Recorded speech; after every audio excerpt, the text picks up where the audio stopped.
make the organization better. Unfortunately, our results on the field fell short of our expectations.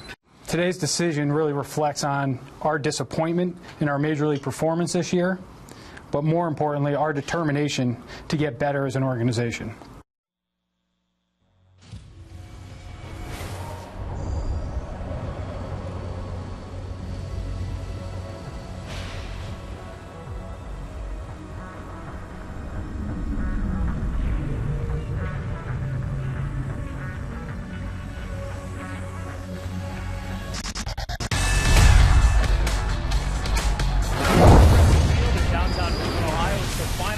Of the season as the Indians kick it off tonight against the Kansas City Royals.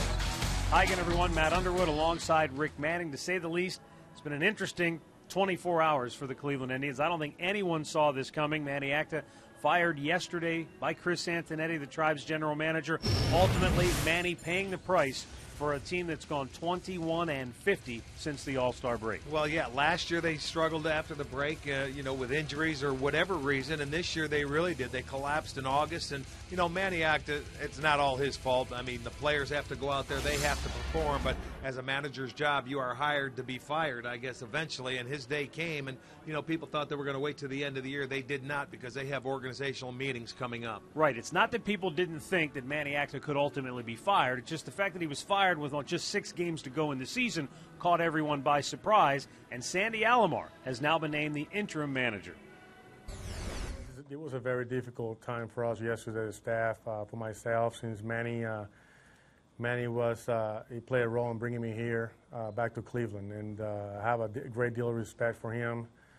So, with that being said, I think that it's not easy to replace a guy like him, especially the way he treated me in the past. So moving forward, I'm just trying to stay focused in these 6 games, and I already addressed the players about the 6 games, and just go out there and play ball, be relaxed, and just take pride in the game.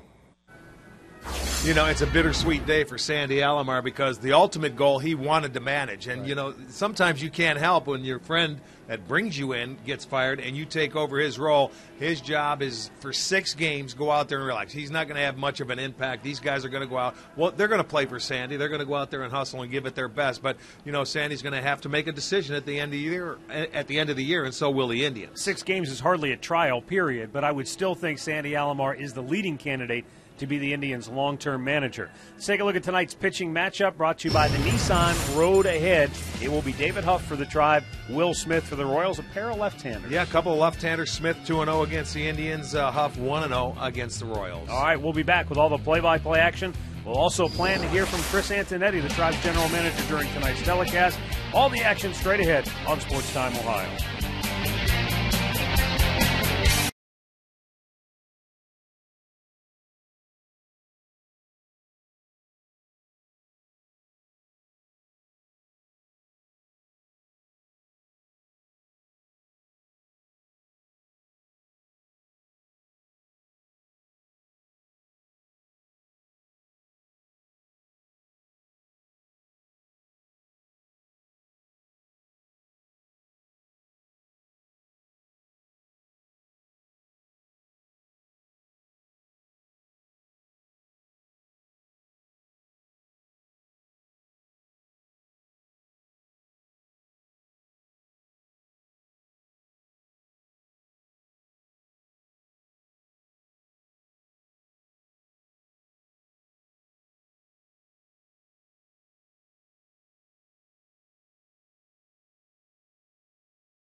Welcome into Progressive Field, where tonight, after spending 18 years as a player in the major leagues, Sandy Alomar now gets his first opportunity as a manager in the big leagues.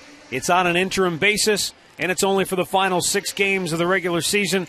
but certainly all eyes will be on Sandy Alomar as the Indians finish out the string here at home. For the Tribe tonight, David Huff is on the hill, and let's take a look at the starting lineup for Ned Yost's Kansas City Royals, brought to you by Kia. Jason Bourgeois will lead it off, followed by Tony Abreu, then Alex Gordon. Billy Butler, Salvador Perez, and Jeff Francoeur in the middle. Mike Moustakas, Adam Moore, and Johnny Giavitella round it out. Well, let's take a look at David Huff's numbers, brought to you by MLB.com at Bet12 for the new iPad. And David making his third start, fifth appearance this year. He's 2-0. He beat Kansas City in his last start. He was the beneficiary of 15 runs. Of course, those came late after the fifth inning. He went 5 2/3, gave up 3 hits and 1 run. So he's continued to throw strikes, pound the strike zone, and coming back on back-to-back starts. We'll see how he fares against the Royals the second time around. Now let's set the defense behind Huff tonight. It looks like this. Kanzler in left, Carrera in center, Chu is in right. Chisenhall at third, Lillibridge at short, Kipnis at second, Kochman at first with Santana behind the plate. Marvin Hudson to call the balls and strikes tonight. Tony Bassner at first, John Tumpane at second, Tim McClellan, the crew chief, down at third. The Indians started this tailspin that the Kansas City Royals find themselves in coming in here tonight. KC has lost 5 in a row. Indians winners in 3 of their last 4, have won 2 straight. And Kansas City a little bit banged up in their starting lineup. As David Huff fires and we're underway, Jason Bourgeois taking a called strike. 62 degrees, our game time temperature tonight. 1 ball, 1 strikes.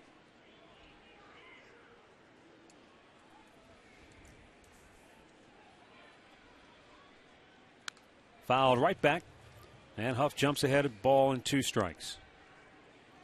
I think that's the key for David Huff, getting ahead of the hitters. He's got the fastball, little breaking ball, and a changeup. He loves to throw that changeup to right-handers. There it was. Count remains 1-2.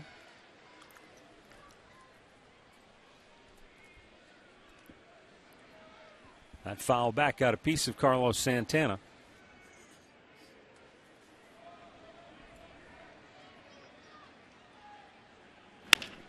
Hit on the ground, in the hole. Lillibridge, long throw, not in time. And an infield hit for Jason Bourgeois. Well, made a nice play to get to it, but you're certainly not going to get enough on the throw. It got inside on him a little bit, but he hit it in the right spot. He gets rid of it as quickly as possible, but the speed of Borges, he's safe. Tony Abreu, switch hitting shortstop.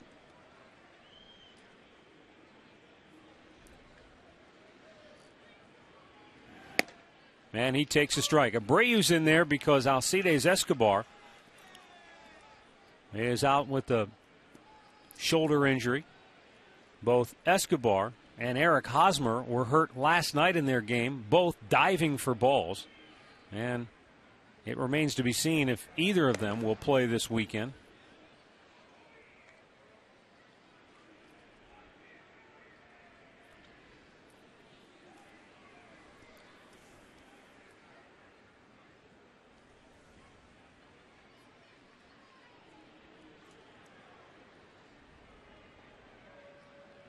Huff goes to first. The runner was moving. They've got him in a rundown. Kochman back to Kipnis, who finally runs down Bourgeois for out number 1. Well, he was taking a guess on the flyer. I'm going to go on first movement. Huff went back over there, able to pick him off. They made quite a few throws, but it was done well. The long throw by Kochman there. Now Lillibridge has it and gives it up, and they're going to catch him this time. So that's what you have to do. You guess against left-handers, and that time it was wrong. He guessed wrong. Tony Abreu, a swing and a miss. And now the count 0-2.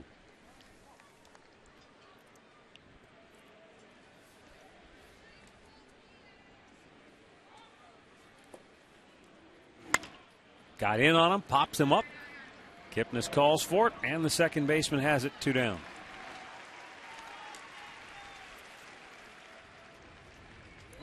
Injury report brought to you by Elk & Elk. Serious lawyers for serious injuries. Call 1-800-ELK-OHIO.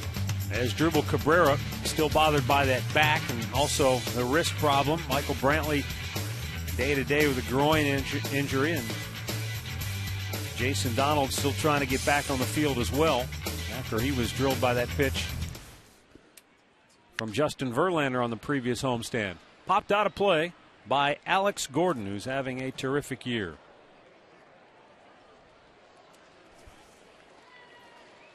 Gordon has 51 doubles this year.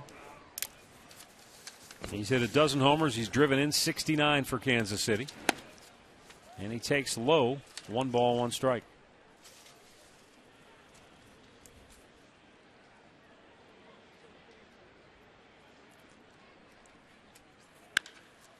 High fly ball, slicing near the line. Kanzler into foul ground, can't get to it. Gordon, the league leader in doubles with 51. Shin-Soo Choo of the Indians with 40 is 6th in the AL.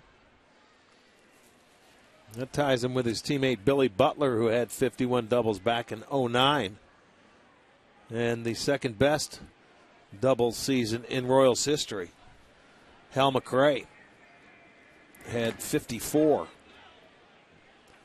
back in 1977. Gordon able to hold up, count 2-2 now with 2 down and the bases empty here in the first.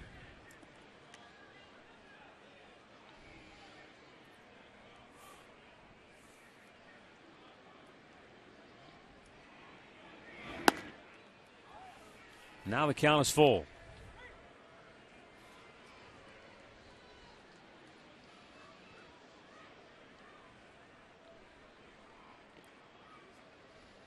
Payoff pitch. And a line drive base hit into right field for Gordon. Second hit of the inning for Kansas City. And a 2-out base runner keeps the inning going for Billy Butler. Tried to come inside and he muscled this ball out into right field. Didn't get it in there enough. Gordon very strong. So he gets a base hit.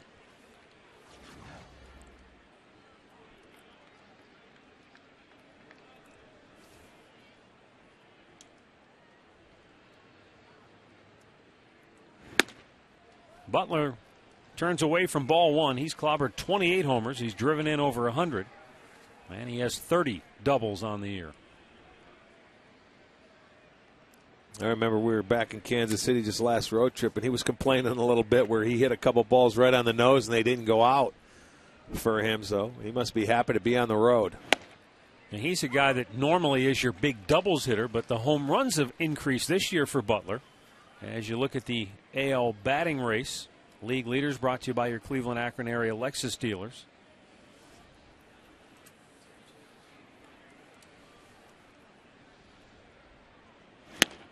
Chase to pitch that time, 1-2 the count. A good changeup from Huff.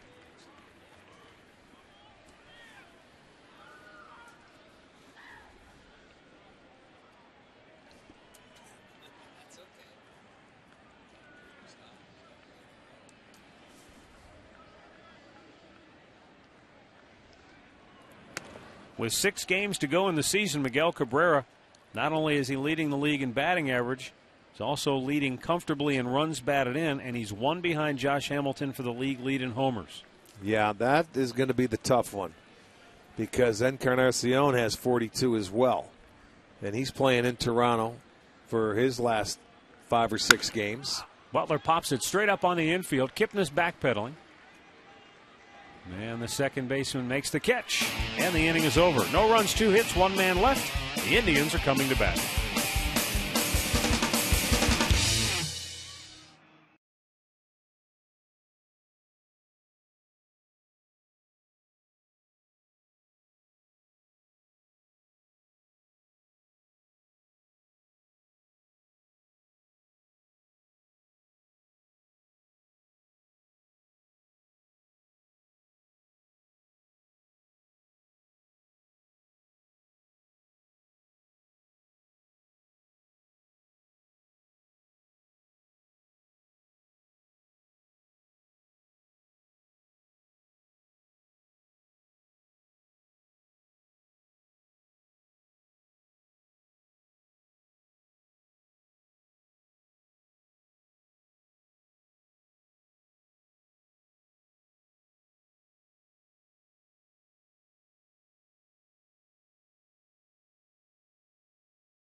Somebody's celebrating a birthday tonight here at the ballpark. Bottom of the first inning. Let's take a look at the Tribe starting lineup for Sandy Alomar.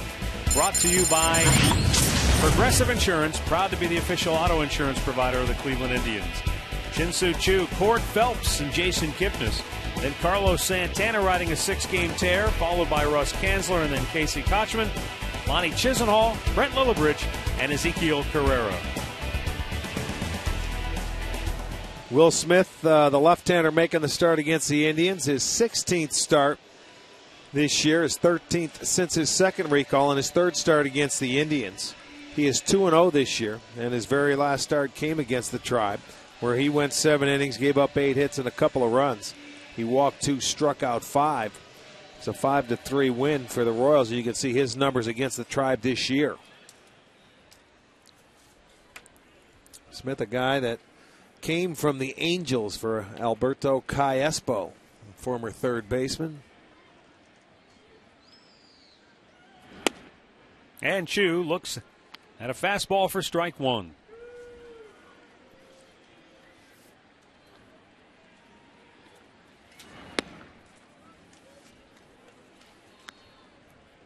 Choo has hit in 7 straight games. As you see there, 11 for 28. 2 balls and a strike.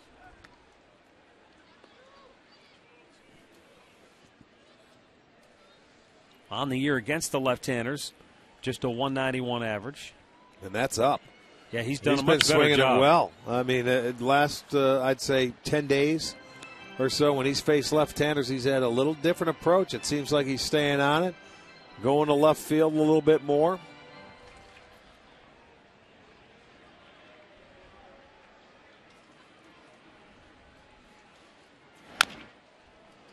Out of the leadoff spot, Choo has hit .308 on the year. Really has done a nice job. You know, he was in that number 3 hole, and, you know, the Indians, Michael Brantley was up there. They wanted to move him down. They insert Choo. It was in Minnesota, and it's been a good role for him. Strikes out to start the game. Let's take a look at the Home Depot defense behind Will Smith tonight for Kansas City. It's Gordon in left, Borges in center, and Francoeur in right.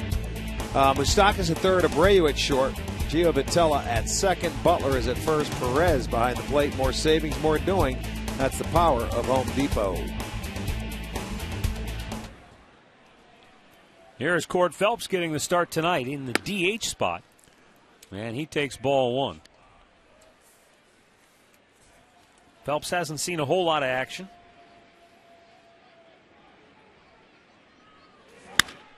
But he lines this one to fairly deep left. Gordon on the move will make the catch. 2 down.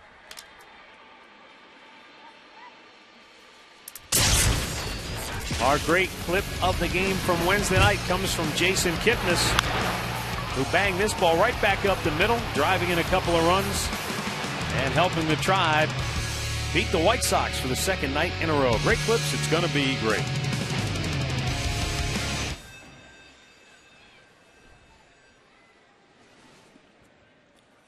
Jason has now hit in 9 straight games for the Indians, going 13 for 41.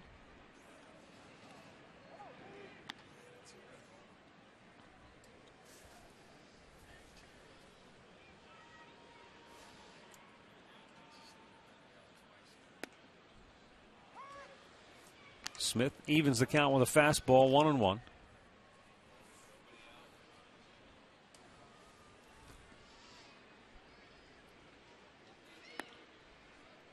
Just missing.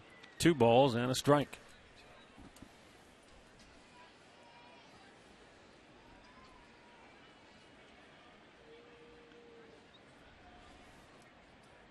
Smith taking a long look in. Now the 2-1. And a curveball drops in for a strike to even the count. Pretty good curveball so far.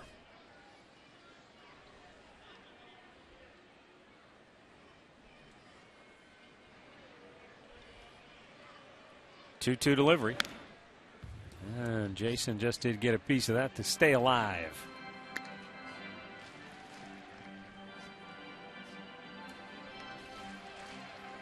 I'm sure for Sandy Alomar, this is the best part of his day so far, now that the game has finally started and it's underway.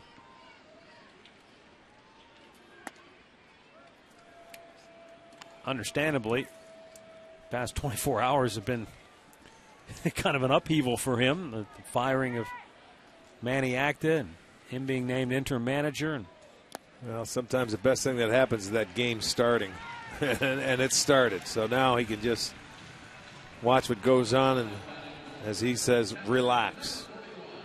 Runner aboard with 2 down for Carlos Santana. Santana, another streaking Indians hitter. He's hit in 6 consecutive games, 9 for 20, with a couple of home runs and 8 runs batted in.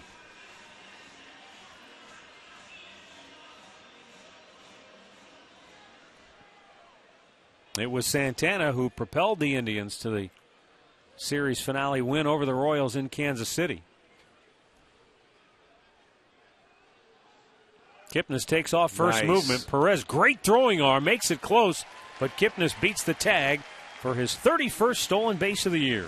Well, that's when you take off. He guessed right on Smith. Smith decided to come to home plate, didn't go to first, and this guy behind the plate, we didn't get to see him in Kansas City because he was hurt, but he has one of the better throwing arms in the American League. He didn't start the year. He was hurt, had knee problems, coming out of spring training, but this guy can throw, and he will throw to any base at any time. Yeah, you've got to be heads up whether you're at first or third because he'll pick you off if you're not paying attention. The 1-0 is downstairs. 2 balls, no strikes. We saw the White Sox really work carefully with Santana, and especially when they had a base open, they worked around him. And after what Santana did to Kansas City last Sunday, we'll see if that they follow the same game plan here. He ropes one, but fouled on the left side.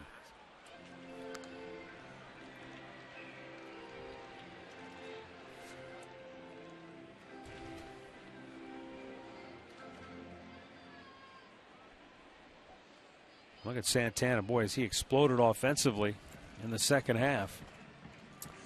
Yeah, those are the numbers they thought they were going to get, all year long.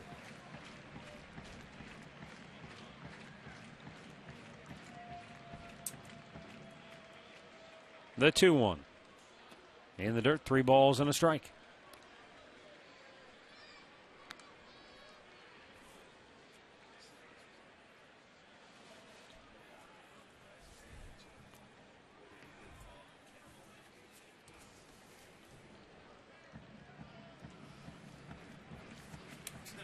Russ Kanzler would be next as Santana awaits the 3-1 pitch from Smith with Jason Kipnis at second base.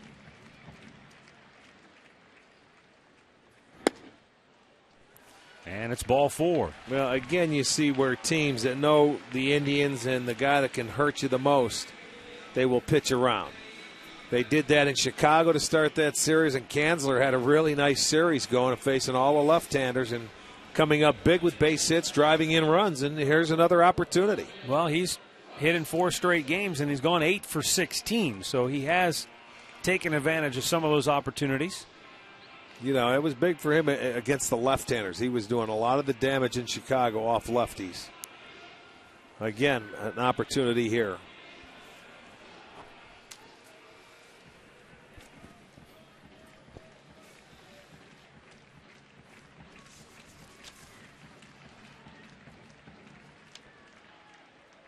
Kanzler 9 for 20 this year against left-handers. Comes out to 450. It's pretty good.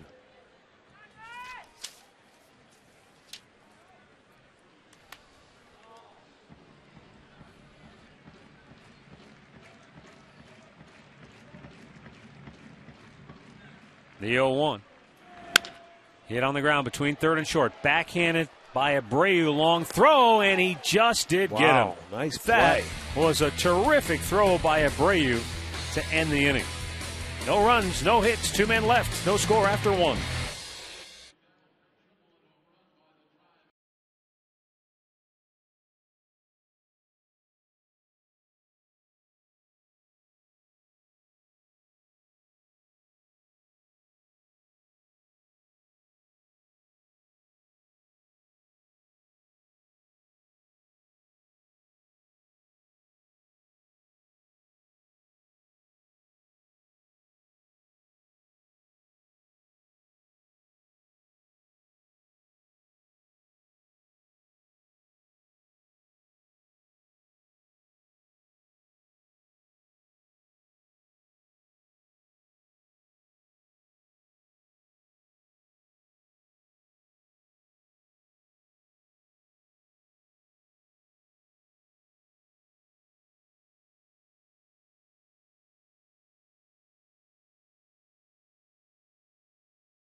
Baseball is brought to you by McDonald's Cherry Berry Chiller.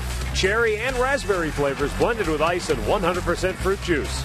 By AT&T, the nation's largest 4G network. AT&T, rethink possible. And by your Northern Ohio Toyota dealers.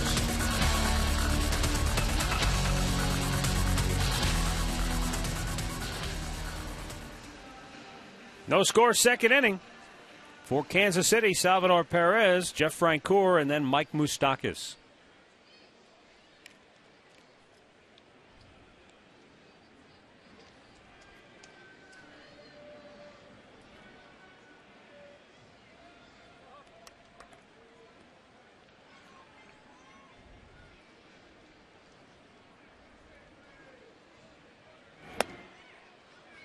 And a strike called as Huff nails the outside part of the plate.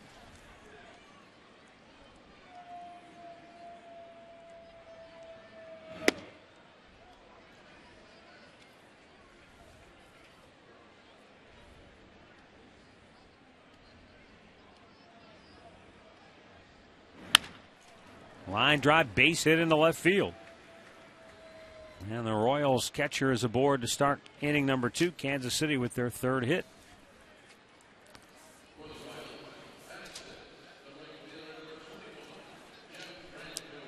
GMC stat of the game brought to you by your Northern Ohio GMC dealers. Sandy Alomar, third all-time in games behind the plate for the Indians.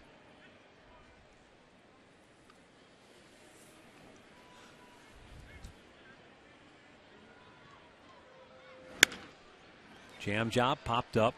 Third baseman Lonnie Chisenhall will take care of that. Jeff Francoeur is out number 1. Well, now that Sandy Alomar is the manager of this team, he was asked earlier today about how he's prepared himself for this moment. I was able to manage myself on the field. I was able to manage others, and the most important thing that I like to tell people is that when I play here, I always try to put myself last. If you want to lead, you can put yourself first. Swung on and missed as Mike Moustakas takes a hack. Interesting comment, an interesting philosophy. In order to lead, he feels like you can't put yourself first. If you want to be a leader, you've got to think about others first. Well, if you're the baseball manager in charge of 25 guys, now in September, make it 35 with all the call-ups and everything, so it's a little different. But, even though he's been here all year long, still a tough situation with only 6 games left. Even for any manager to take over in the middle of the year or whenever it may be, it's not an easy situation. Base hit into right field. Perez will stop at second. And the Royals now 4 hits already against David Huff, and they've got 2 on with 1 out. Well, as I said, both these pitchers are making their second consecutive start against this team. We're just in Kansas City, so there's the adjustment. He tried to throw him a curveball. Moustakas stayed back on it nicely and hit it to right field. But you're right, 4 hits, 4 singles. Adam Moore, the DH, hitting in the 8th spot. Reserve catcher.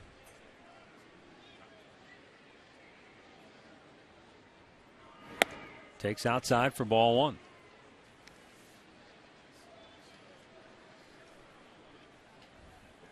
Made his debut in the big leagues this past Sunday against the Indians.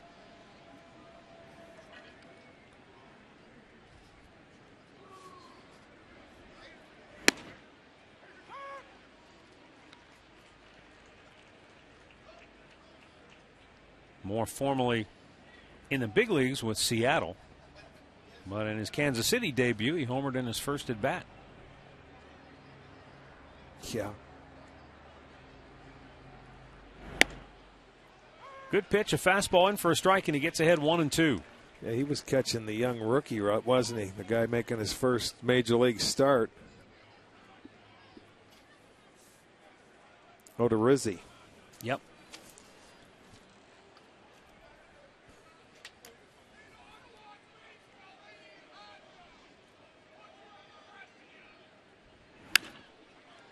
Popped him up, foul ground, long run for Kochman to the railing, but out of room. So Moore stays alive with 2 on and 1 out, and a 1-ball, 2-strike count.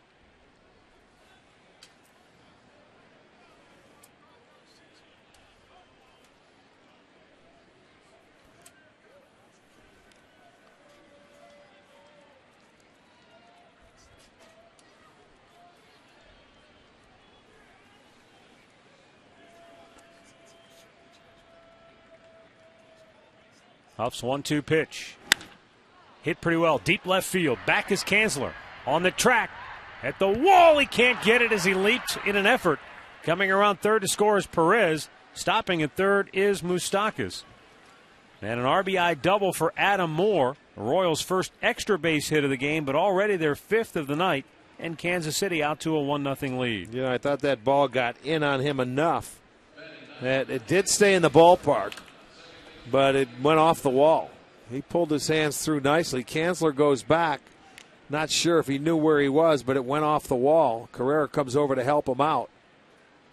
See, he never really did take that peek to see where he was at the wall. He hasn't been out there enough. So that ball bounces off the wall. It'll go as the first extra base hit, and Kansas City draws first blood. Johnny Giavotella with the infield back. Takes a strike. The number 9 hitter for Kansas City.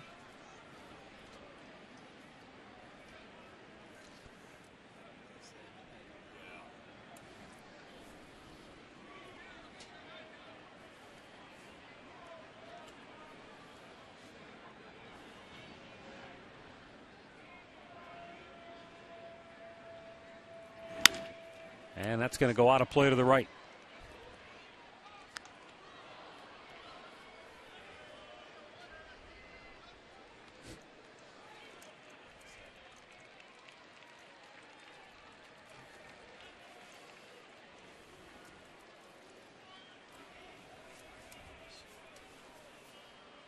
Huff has him down on the count 0-2.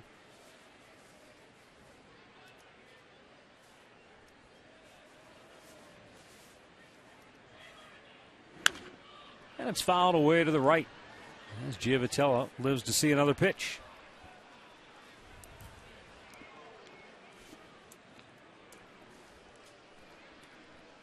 He went 0 for 3 yesterday, but did pick up an RBI on a ground out.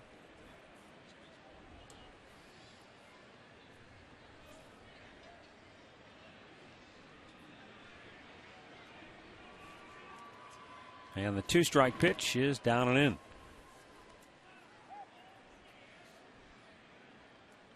Earlier this month, Giavotella homered against Texas on September the 4th. It was his first homer in just over 1 full calendar year, which previously had come against the Indians.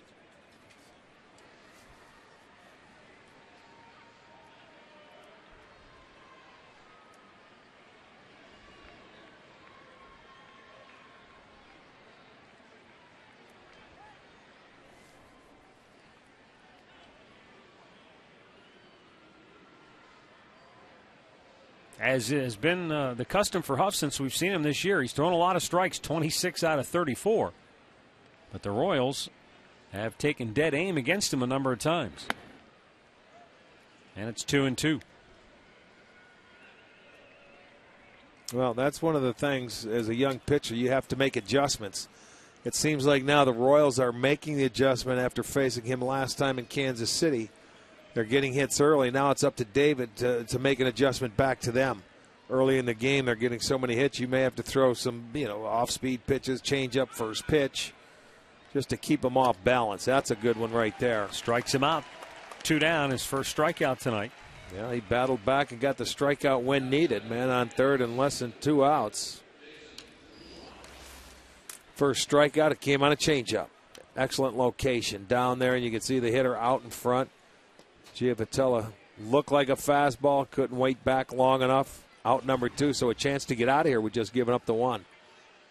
Jason Bourgeois base hit his first time up on an infield single that he pulled between third and short. Went with the first pitch change up that time.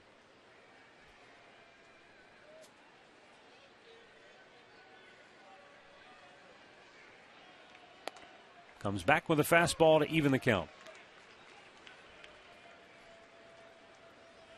A 20-pitch inning now for David.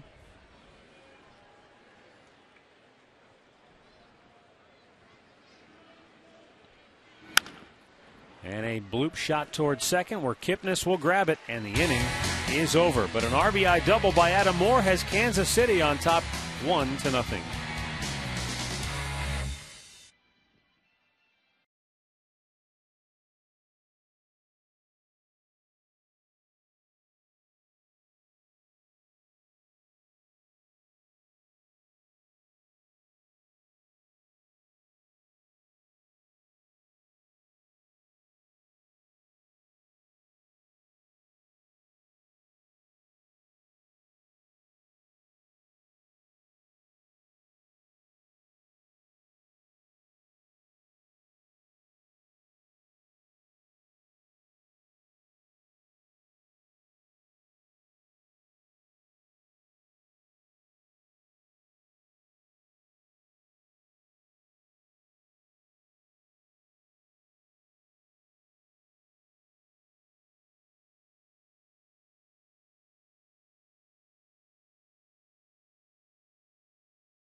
Bottom of the second, Royals with a 1-0 lead.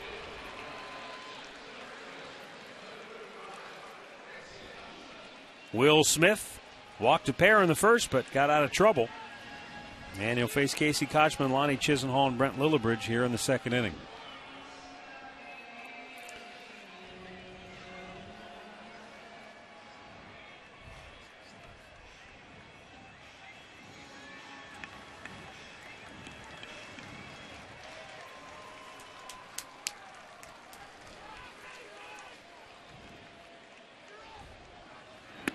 And Kochman takes a look at a ball down low.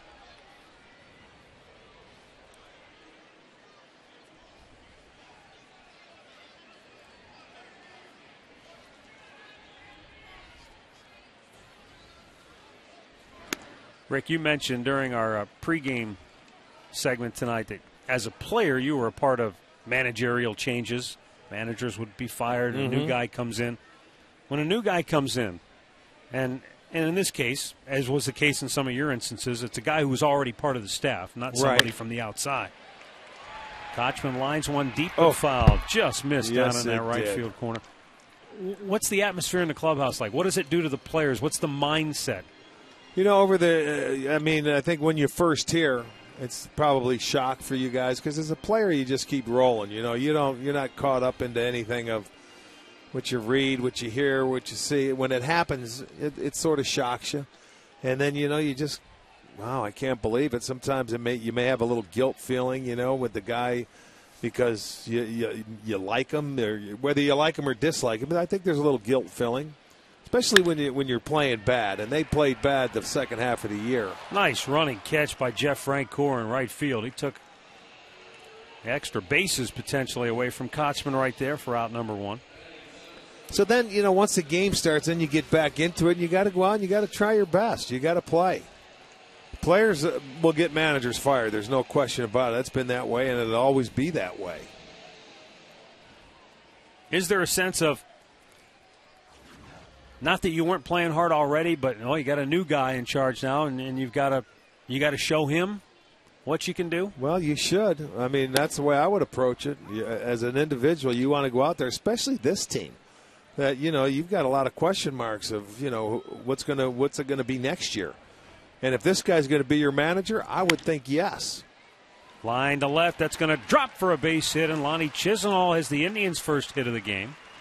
A one-out single here in the second. We've been with this team, and we travel with him. We see everything that goes on.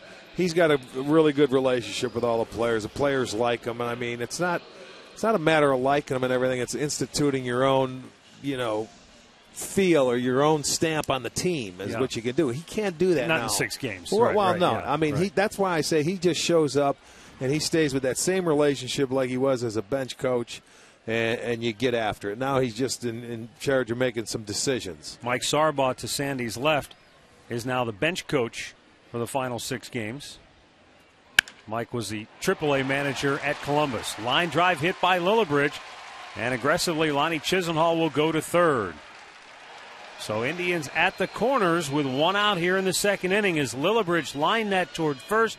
Butler appeared to get a little leather on it, and it slowed it down just enough that Lillibridge was able to go all the way to third. Well, because not many times you're going to challenge Frank Core's arm in right field. No, but he deadens it. Hosmer out there. If Hosmer was out there, probably a double play because he's a left-handed first baseman. Mm-hmm. Butler being a right-handed first baseman, more likely a DH. It was a well-hit ball by Lillibridge. It gets over there, and now the Indians have it at first and third. Chance to answer back here in the home half of the second. Ezekiel Carrera.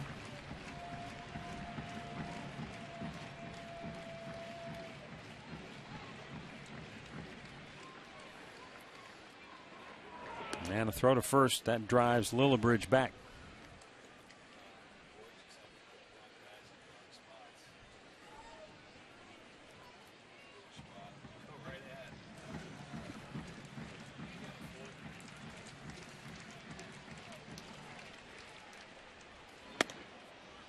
And a strike over the outside corner.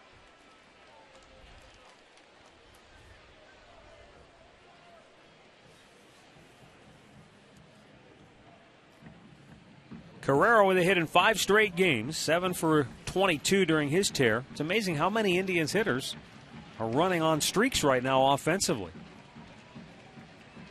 For a team that has struggled mightily with the bats for most of the year. But Carrera, soft line drive, that's dropping. It's in for a hit. Chisenhall will score, and Lillibridge stops at second. The Indians have come back to tie the game. Carrera with his 11th RBI on the year, and the Indians with 3 consecutive singles here in the second inning off Will Smith, and all 3 come from the bottom third of the lineup.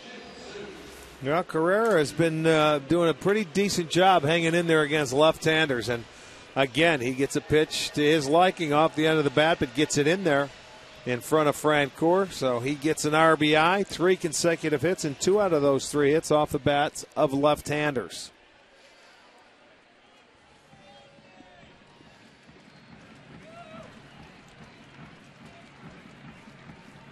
Now Chu steps in, struck out his first time up. And it's ball 1 outside.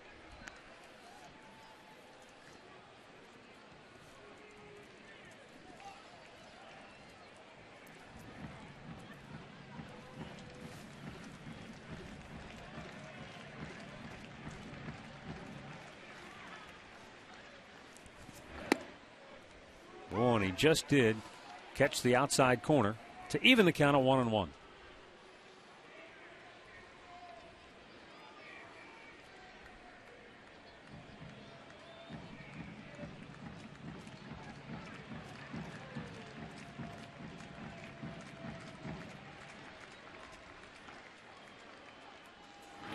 In the dirt, Perez with a good block. And now Chu jumps ahead 2-1. And Perez wants to go out and talk with Smith.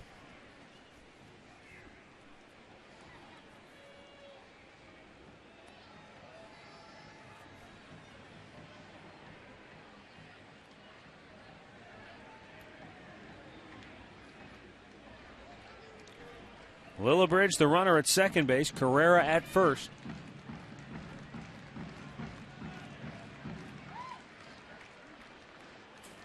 And Chu lines one deep to left. Gordon is back. It's over his head and off the wall. Coming around third to score is Lillibridge with the go-ahead run. Carrera into third. And Shin-Soo Chu's 41st double of the year drives home his 61st run of the season, and the Indians are on top 2-1. Well, he hit that ball well. And a good example of what you talked about, him staying on the ball better against left-handers. Boy, he's been doing that recently. And watch this pitch. That ball's up, out over the plate. It was a fastball. And he loves the ball away. But Gordon really did a nice job. He realized that ball was going to go off the wall, so he stopped. And I mean, not being his home park, he played that carom very well. Got it in a hurry. So it is 4 consecutive hits for the Indians, their first extra base hit. Chu gets his 61st RBI, and they come right back and respond and answered that run that Kansas City put on the board, so they lead it now 2-1. And to lend a little more credence to your point about Chu swinging the bat better against lefties, he's now 7 for his last 19 against southpaws. Well, so it's the proof a confidence is right there thing. in the numbers. Yes, sir.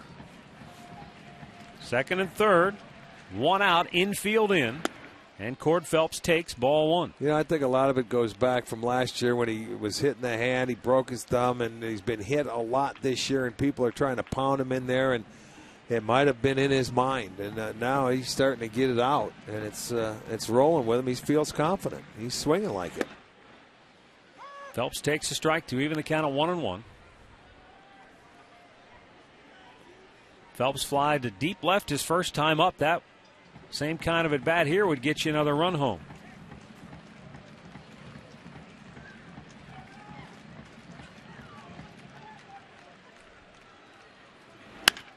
Bounced it between third and short. 5th straight hit in the inning will score Carrera. And the Indians now lead it 3-1 as Chu stops at third. And Cord Phelps picks up his 4th RBI. Well, how about this? Keep the train moving, huh? Boy, they have 5 straight hits. Yeah, I mean, you can see it. They feel it. No matter what Smith throws up there, there's a breaking ball. They're finding the hole. Infield was in. It gets through. You can't try and challenge Gordon's arm out in left field. He throws too well, so you just one base at a time. Give the next guy an opportunity to drive him in. And Jason Kipnis, who walked his first time up, is that batter. And he takes ball 1 a little low. You know, when you think about it, Casey Kochman led this inning off, hit a bullet to right field. Yeah. That could have very ended. Just missed a foul ball. So after that, they have reeled off 5 straight hits.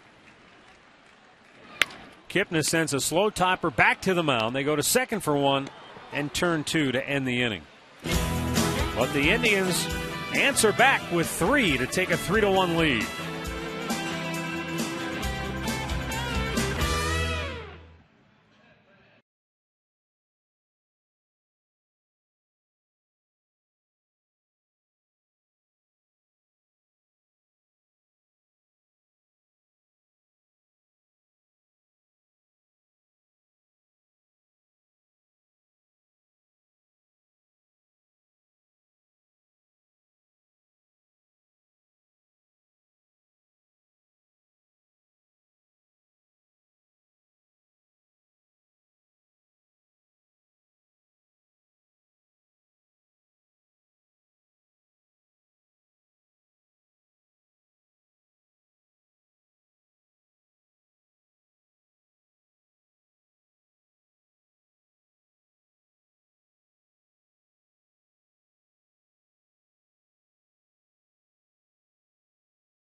Just a reminder as you enjoy a cold one to stay tuned later in the game for Miller Time, brought to you by Miller Lite.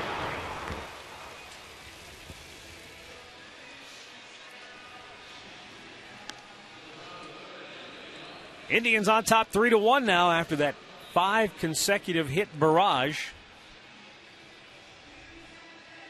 Well, they came right back. That's what I like. Kansas City took the lead in the top half of the inning. Back come the Indians. They take the lead right back. So, David Huff, there you go, my friend.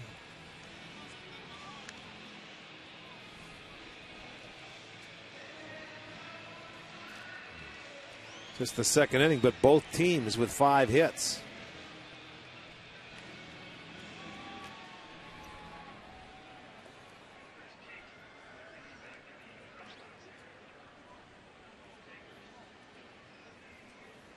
Tony Abreu will lead off for Kansas City. Popped up on the infield his first time up. And takes a strike.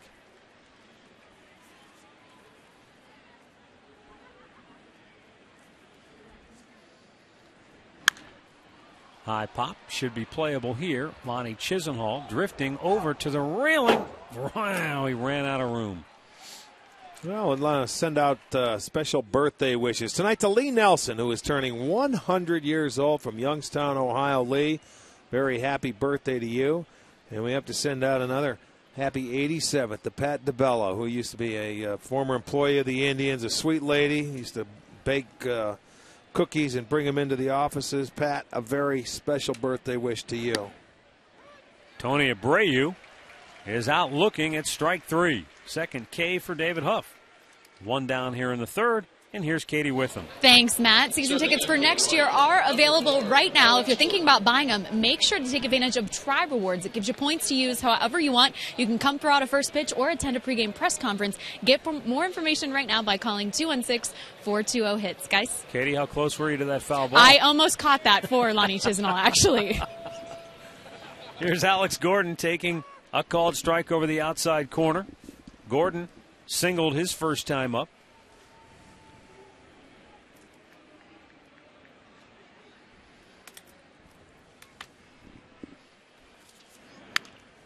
Off-speed pitch, hit foul, and Chisenhall gave it a try, but can't get to that. A couple more birthdays. Yvonne Faulkner of Cleveland turning 35. Yvonne, happy birthday to you. And Johnny Coulter of Brunswick is 15. Happy birthday to you. 1 more year, and we will allow you to drive. Hopefully his parents will, too. Yeah, well, he's going to come see me if they don't. In the dirt, Santana tried to scoop that one. 1 ball, 2 strikes. Royals have won 9 and lost 6 against the Indians this year. Well, they had a 7-game winning streak until the Indians just beat them on that getaway Sunday. It's amazing when you look in the division as Gordon takes a called third strike, and that's back-to-back called third strikes here to open this third inning. How many of our season series seem to go that way lately? Whether it's the Tigers, the White Sox, right, the Royals, you have these 3-4 in a row win, then 3-4-5 in a row lose. That's true. It's amazing. You would think in the division where teams are so evenly matched, it would be almost a win one, lose one kind of a scenario. But it doesn't work out that way. It really hasn't, because you're right. In Chicago, until we beat them, it was 6 straight that they had won. 7 in Kansas City. David Huff jumps ahead of Butler after that foul ball. David Huff tonight, 10 of 13 first pitch strikes. The great one, Kreskin, relayed that information to me.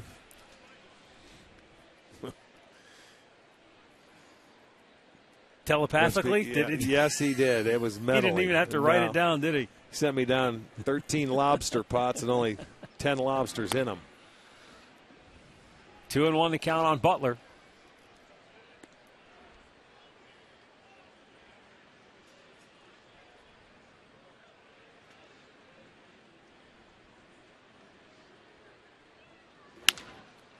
He swats that one to center field. Carrera will make the catch. Good The inning. Royals go 1-2-3. Middle of the third. It's the Indians 3 and the Royals 1.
All right, back here at Progressive Field where the Indians lead the Royals 3-1 and a special night here at Progressive Field. It really is. John Krepop celebrating his 40th year.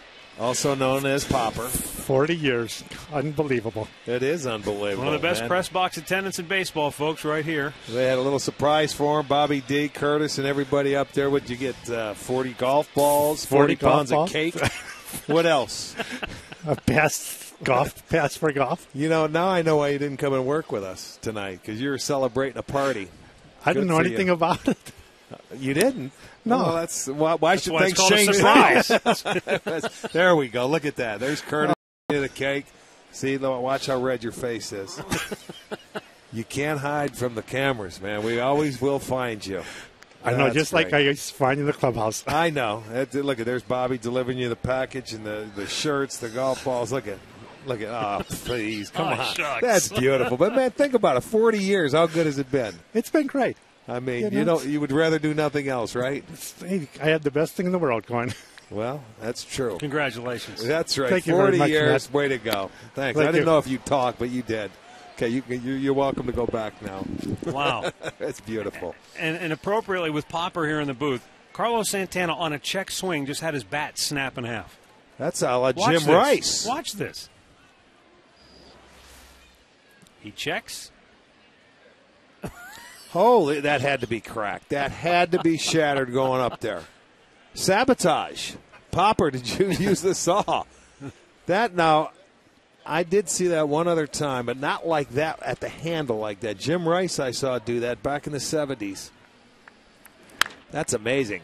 Now the 2-2 hit to left field where Gordon makes the catch, one away.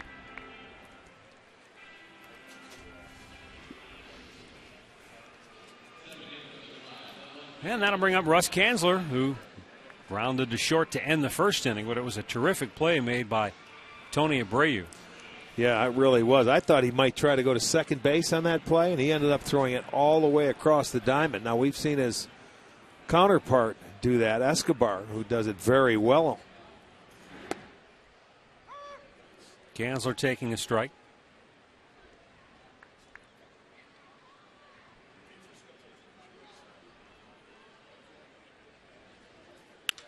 And he lines one by Abreu this time. So a one-out single for Kanzler. And now the Indians have a half dozen hits on the night. Let's take a look at our AT&T trivia question this evening. Who managed the Indians for the most games between the tenures of Al Lopez and Mike Hargrove? So it's 51 to 99. 56, 57 to 90. Okay. Who There was you go. between those two, who was there the longest?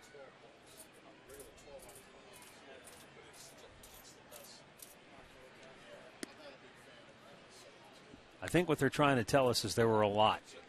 Yeah.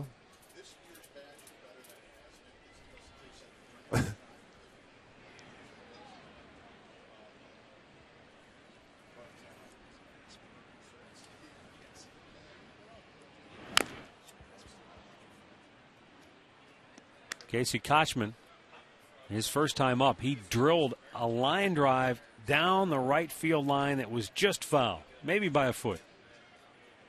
And then he lined one into right field that Jeff Francoeur made a nice running catch on. And then immediately thereafter, the Indians strung together 5 consecutive hits to score their 3 runs.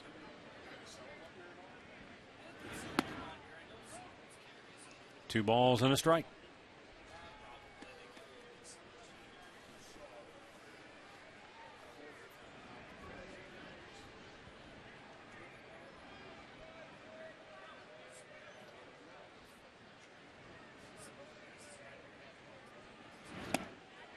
Fooled him with the off-speed pitch, 2-2.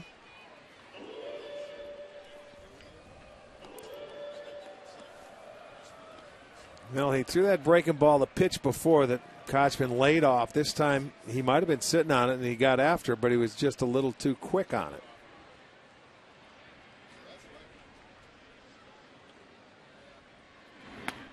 Yes, he did. And he chased after it. Second strikeout for Smith, 2 down here in the inning.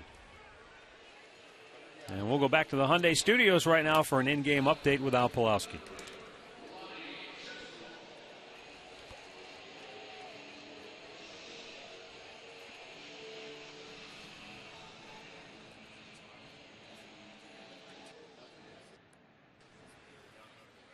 Thanks, Al. That might have been his best cut in all year. Lonnie Chisenhall singled and scored in the second inning.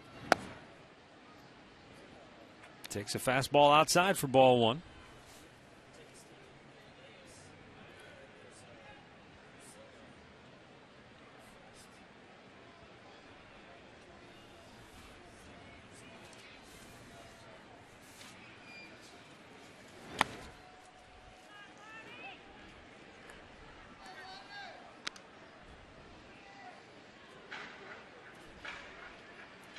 Chisenhall certainly enjoyed his time here at Progressive Field this year. He's gone 20 for 57 at the plate here at home.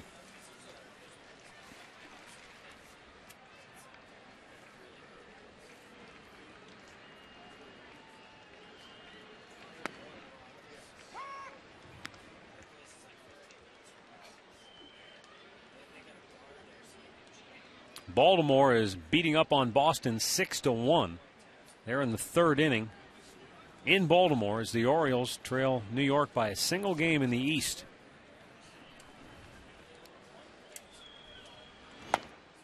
Low and away, 3-1. And Baltimore, one game behind. They're the Yankees. Yeah, they're one game up on Oakland in terms of the wild card race. Oakland has the second wild card spot secure, and then the Angels are 2 games back along with Tampa. All of a sudden, the Rays are creeping back in there, You know aren't what? It's September. Would you expect any less? You're right. You can't count the Rays out. They were, 2 games back. The Angels now, they're playing Texas, so they almost have to win. Yeah. Because then Texas ends the season in Oakland, and they end up playing Seattle. So it is going to be interesting. The White Sox are falling apart.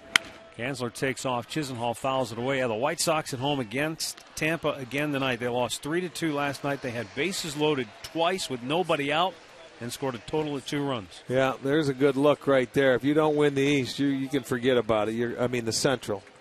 And then you see Baltimore in the East, and Oakland looks like they're going to represent the West unless the Angels do something shocking.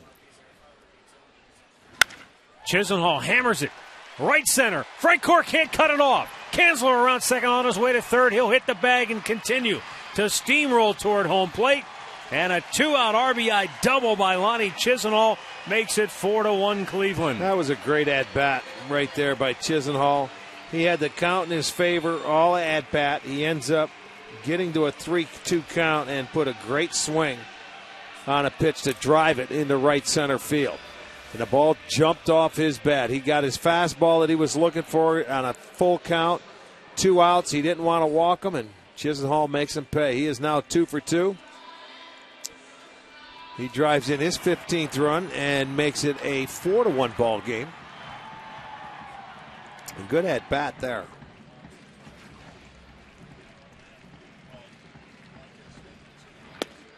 And now Brent Lillibridge, who singled and scored his first time up.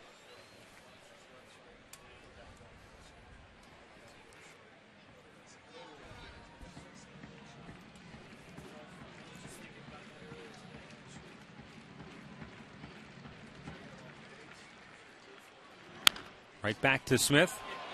He'll pick it up and throw him out. A run, 2 hits, 1 man left. And after 3, it's the Indians 4 and the Royals 1.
Indians up 4-1 as we go now to the fourth inning.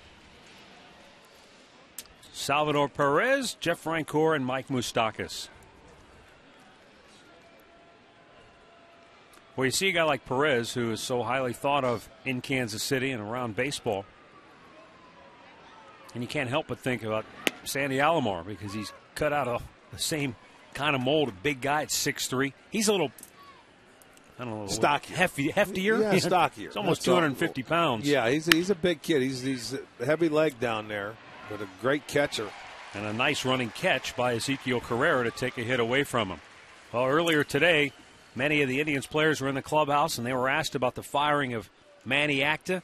And Chris Perez, who's been a lightning rod for conversation lately, sounded off.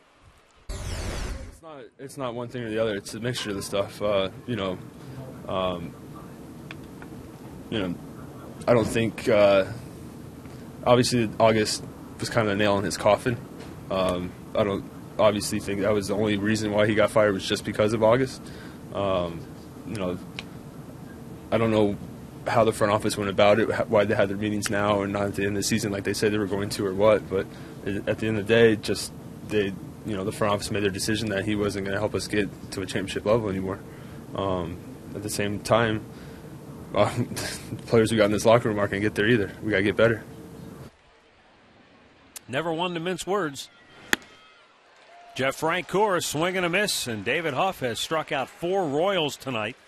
2 down here in the fourth, and suddenly David is rolling along as he has retired 7 in a row.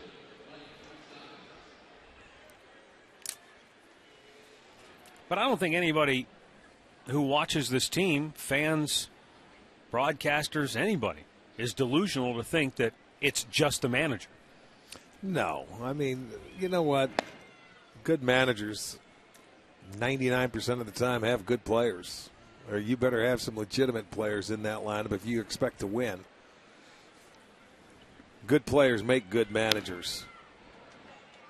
How many times has Joe Torre, he managed, the Braves, the Mets, the Cards, never won. He goes to the Yankees, and guess what? Suddenly, he won for all those years, the dynasty that they had there. Center field, Carrera makes the catch, and David Huff has retired 8 straight Kansas City hitters. Middle of the fourth, it's 4-1 Indians.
"4-1 Indians on top, bottom of the fourth inning.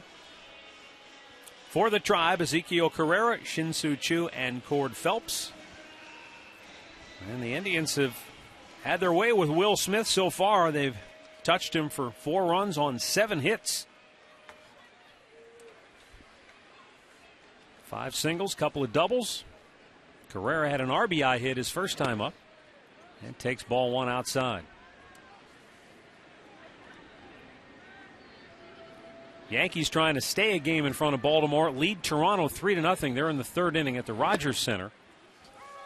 And a bit of a firestorm in Toronto as Omar Vizquel, who is retiring at season's end, made some comments in the Toronto newspaper yesterday, basically indicting John Farrell and his coaching staff of not having enough communication with the players. And basically Omar was intimating that they let too many mistakes go without correcting them. Well, that didn't sit real well with John Farrell, and they held a team meeting today in which Vizquel apologized for his comments. But boy, it's the last thing you want to see is Omar Vizquel goes out ending his great career. You don't want to see a story like this hit the papers and him have to deal with something like that. But, you know, he put the comments out there. Yeah, you know what? It's intriguing because there's only 6 games left. It's been all year long, so why now? Yeah. Carrera line drive single to center field. No, he's 2 for 2. And the Indians get their leadoff man aboard here in the 4th. Yeah, the lefty's doing a really nice job here tonight. Chu has a hit. Chisnall's got 2. Chisnall has 2, and that's right. They're doing a pretty good job here against the left-hander. He gets a fastball and ropes it into center. This one right on the line.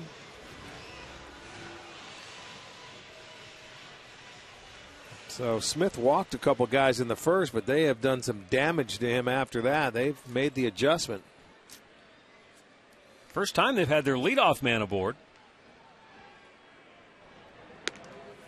Last time up, Chu doubled over the head of Alex Gordon in left field and drove in a run.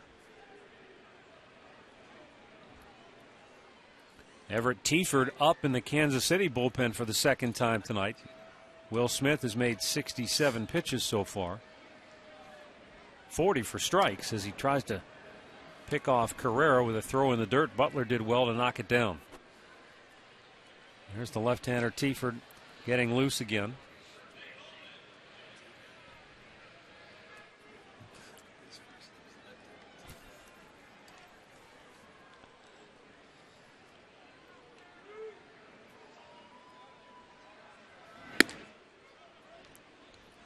See, that's the pitch that he's going to have to throw to the left-handers and throw for strikes. He's missing, and the guys are taking that pitch, and they're looking out over the plate, and they're doing a good job of getting after it. They're not missing it. They're not fouling it off.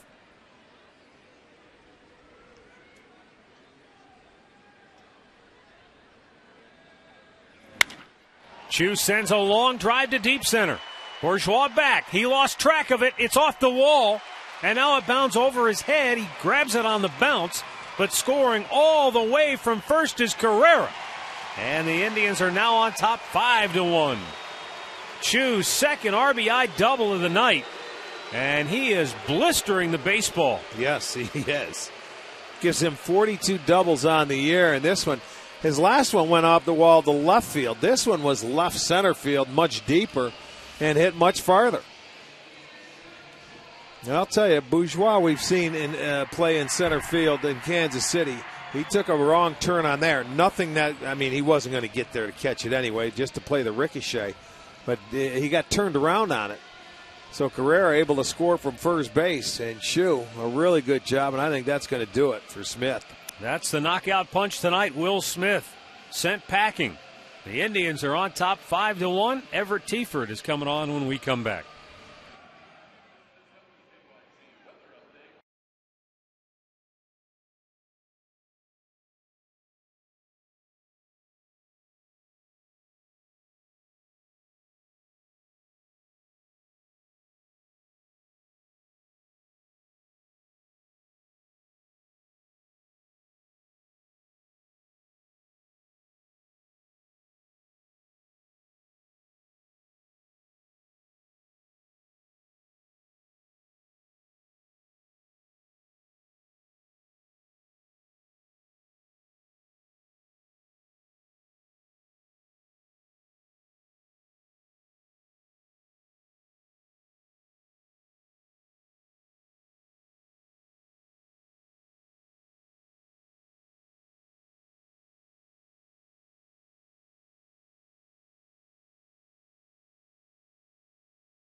Well, you can come to Arizona and spend some time with the Indians next spring, whether it's a week-long vacation or a weekend trip. Come on down. They have inclusive trips, and you can create your own schedule. Call 216-420-HITS for all the details. Spring training will start a little early this next spring because of the World Baseball Classic going on. Probably about, a week or 10 days earlier than it normally does. At least players having to show up. Yeah, and then it's spread out a little bit longer. Couple so more off days. You're right. It's a weird spring. David Huff has to love the offensive support. They scored 15 for him the last time he started. You know what? After he gave up that one run, that offense came back, and he's really locked it down, though. Yeah. That's a good thing. He's retired 8 in a row, and Chu, with the RBI double, has made it 5-1. Nobody out. He's at second. Cord Phelps steps in. Everett Tieford, the new Royals pitcher, takes a look in.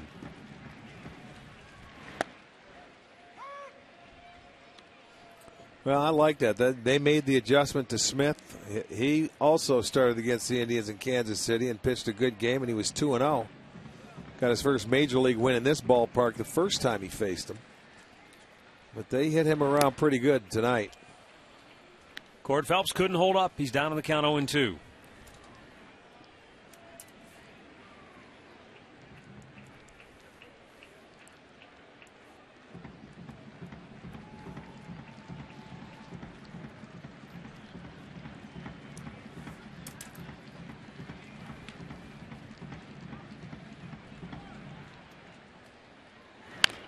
That's fouled away. Count stays, no balls, 2 strikes. Well, Tampa Bay has already jumped out to a 1-0 lead against the White Sox in the first inning in Chicago. Yeah, they waste no time. Well, and that's a team right now, the White Sox, that you want to get the lead early on because they are having a tough time to put more pressure on their offense.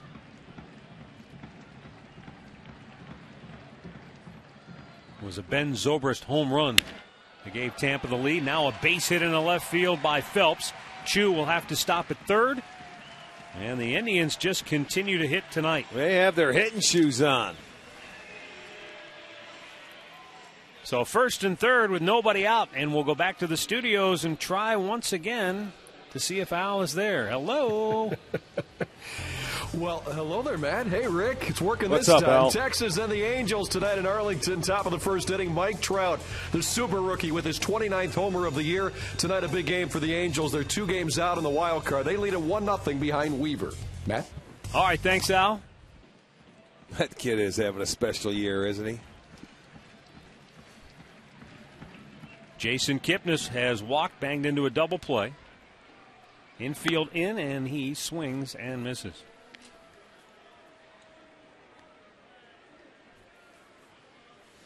Yeah, but how about the Indians? 5 hits in the second inning, 5 consecutive hits. They had 2 hits in the third.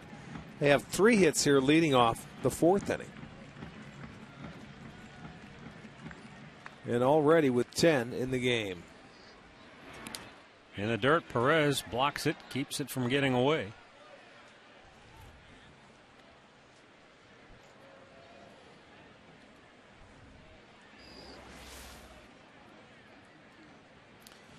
Well, you see that ball hit him in the hand? That's why he missed time in Kansas City. He had some hand issues.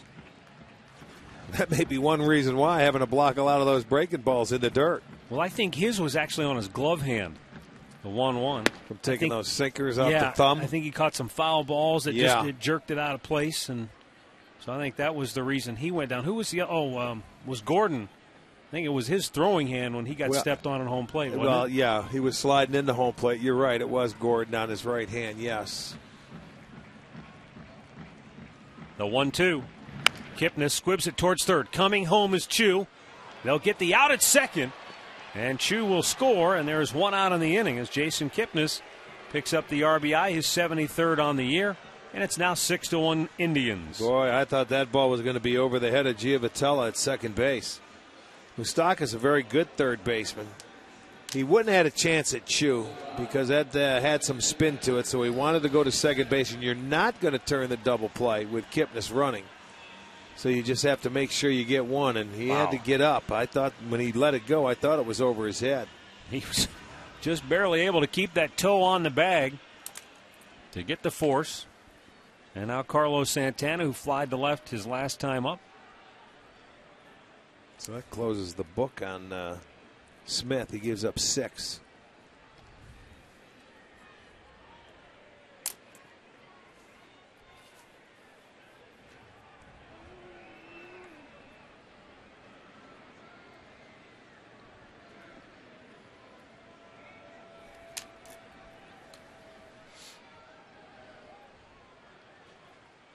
Outfield deep and around toward left for Santana.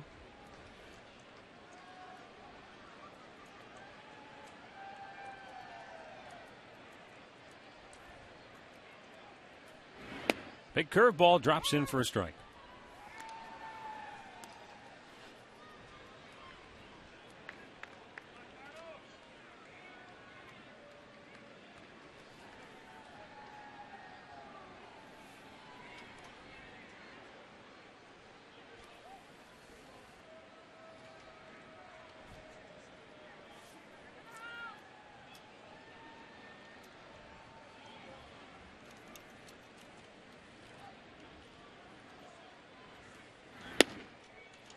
A little bit low, 1 ball, 1 strike.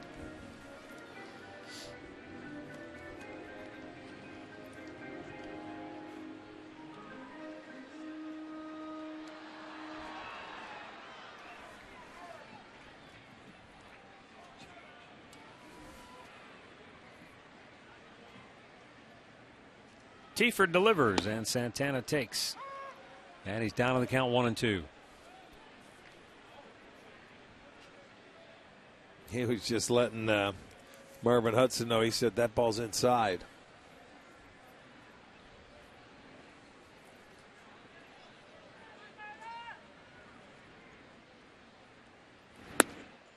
Low with that pitch. 2-2. Santana does have a good eye at the plate. The Indians' walk leader, and that's what's actually saved him earlier in the year because he was getting on base via the walk. But when you're a young hitter like he is, when it comes to years of service, and he was put into that number 4 hole early, and actually his first full year, not an easy thing for a young hitter to do. He slugs one to center field where Bourgeois is there to make the catch. 2 down. Back to first goes Kipnis. And let's take a look at today's minor league report brought to you by University Hospitals. TJ McFarland this year spent the year with both AA Akron and AAA Columbus. He won 16 games in his 27 starts. Former 4th round pick back in 07. Russ Kanzler singled and scored his last time up.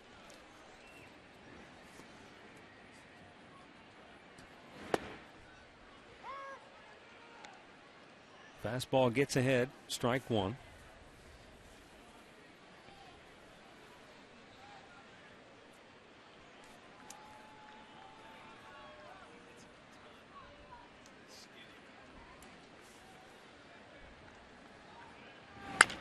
Slowly chopped to third.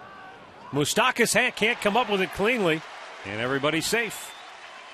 There'll be an error on the Royals' normally sure-handed third baseman. Yeah, he had a tough day yesterday, struggling. He comes in on this ball, and the ball plays him. Normally we see him make quite a few nice plays. He just didn't field it right off the heel, and it gets away from him, so it'll go as an error. The inning will continue.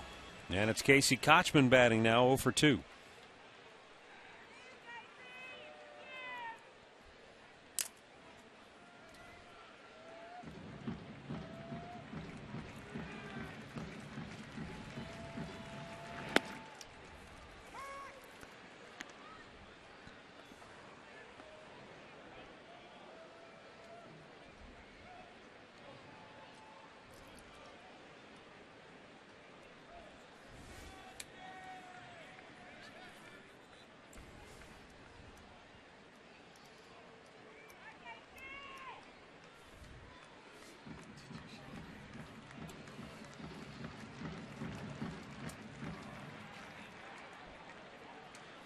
Kipnis was dancing around there off of second base.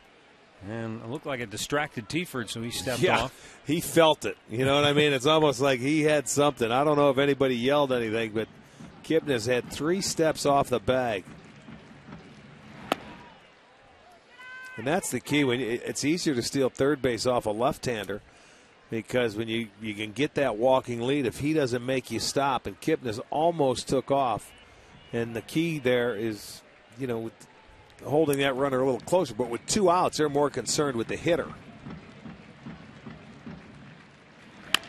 Slowly chopped towards second base. Giavotella charging in. And the inning is over. The Indians get 2 more, and after 4, lead it 6-1.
Brought to you by Panini's with 17 locations in Northeast Ohio.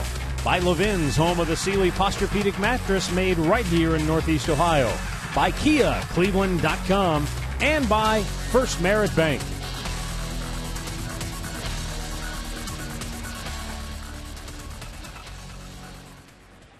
(6-1) Indians on top, 5th inning. Adam Moore, Johnny Giavotella, and Jason Bourgeois due for KC.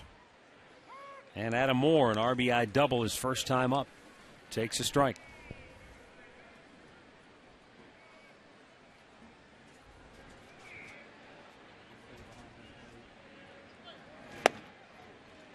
There's that good changeup, and he's done a nice job tonight of mixing it up, especially after Kansas City came out swinging early. He made the adjustment. He certainly has. His location's been much better, too, in the last couple of innings. 3 out of the 6 he struck out. Jason Kipnis gobbles it up, throws him out, 1 away. Our highlight reel, courtesy of your Northeast Ohio Ford dealers. And let's take a look at David Huff tonight. We mentioned he gave up 5 hits in the first 2 innings. But then, as Rick said, he needed to maybe start throwing some sliders and change-ups, breaking ball earlier in the count. And he's made the adjustment, and he's retired 9 Royals in a row.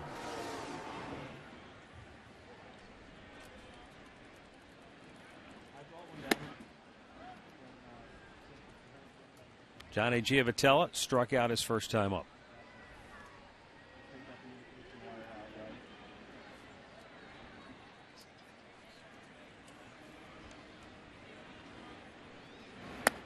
Down low.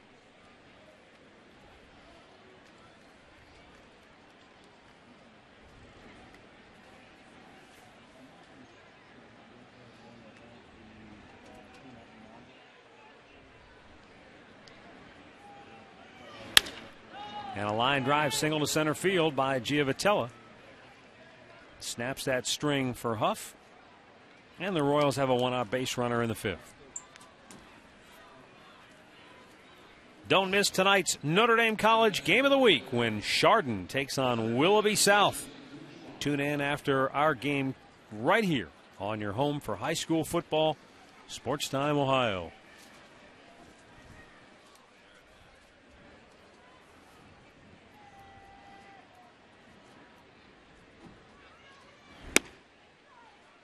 And a first pitch strike from David Huff.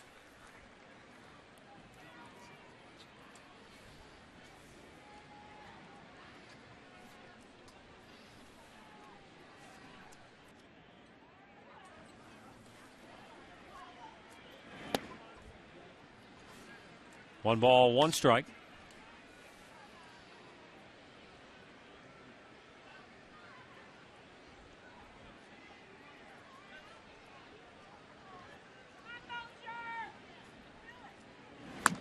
Up high, 2 balls and a strike. We're expecting to talk with Indians general manager Chris Antonetti in the bottom part of the inning.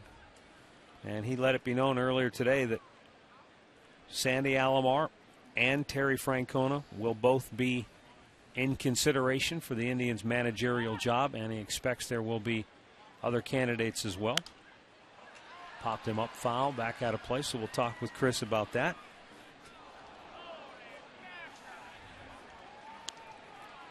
Yeah, there they go. They got one, finally. They caught the ricochet. He can pick his food up and start eating again. Atta boy, well done.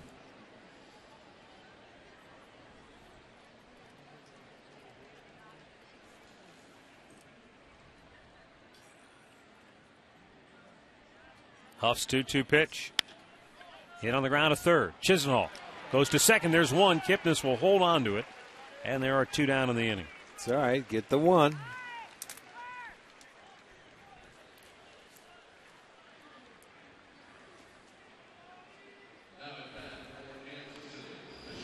Not hit hard enough to get to. He gets it down, and Chisenhall comes in, takes the short hop, gives a good feed there. A little low, but you get the first out because you weren't going to get the double play anyway. Tony Abreu 0 for 2 on the night. Fouls the first pitch back out of play. And David Huff, a strike throwing machine tonight. He's made 70 pitches and 52 have been for strikes. Yeah, and he's 75% strikes on first pitch. So he's done that's the key to his success, getting out there, pounding the strike zone. If you're a hitter, you want to get ahead. You're looking for that fastball, but it's been changeup first pitch. It's been fastball, and he's hit some pretty good spots. A couple of times he didn't get him in early, didn't get in enough on the hitters, but there's another good changeup. He's got it working tonight. That's 5 strikeouts for Huff. Middle of the 5th. It's the Indians 6 and the Royals 1.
will be the bottom third of the Indians' order due up, and they have just tearing it up tonight. Combined for 5 hits and 4 runs scored. Matt Underwood, Rick Manning with you, joined now by Indians general manager Chris Antonetti, who's had a lot on his plate here in the last 24 hours or so. And as you expressed to the media, and I thought you were very sincere, this is not something you ever look forward to when you have to let a manager go, especially a guy that was your guy, your hire. But obviously this was a decision you felt like now was the time. Explain to the fans, because I've been asked a million times already, why now? Why with 6 games to go in the year?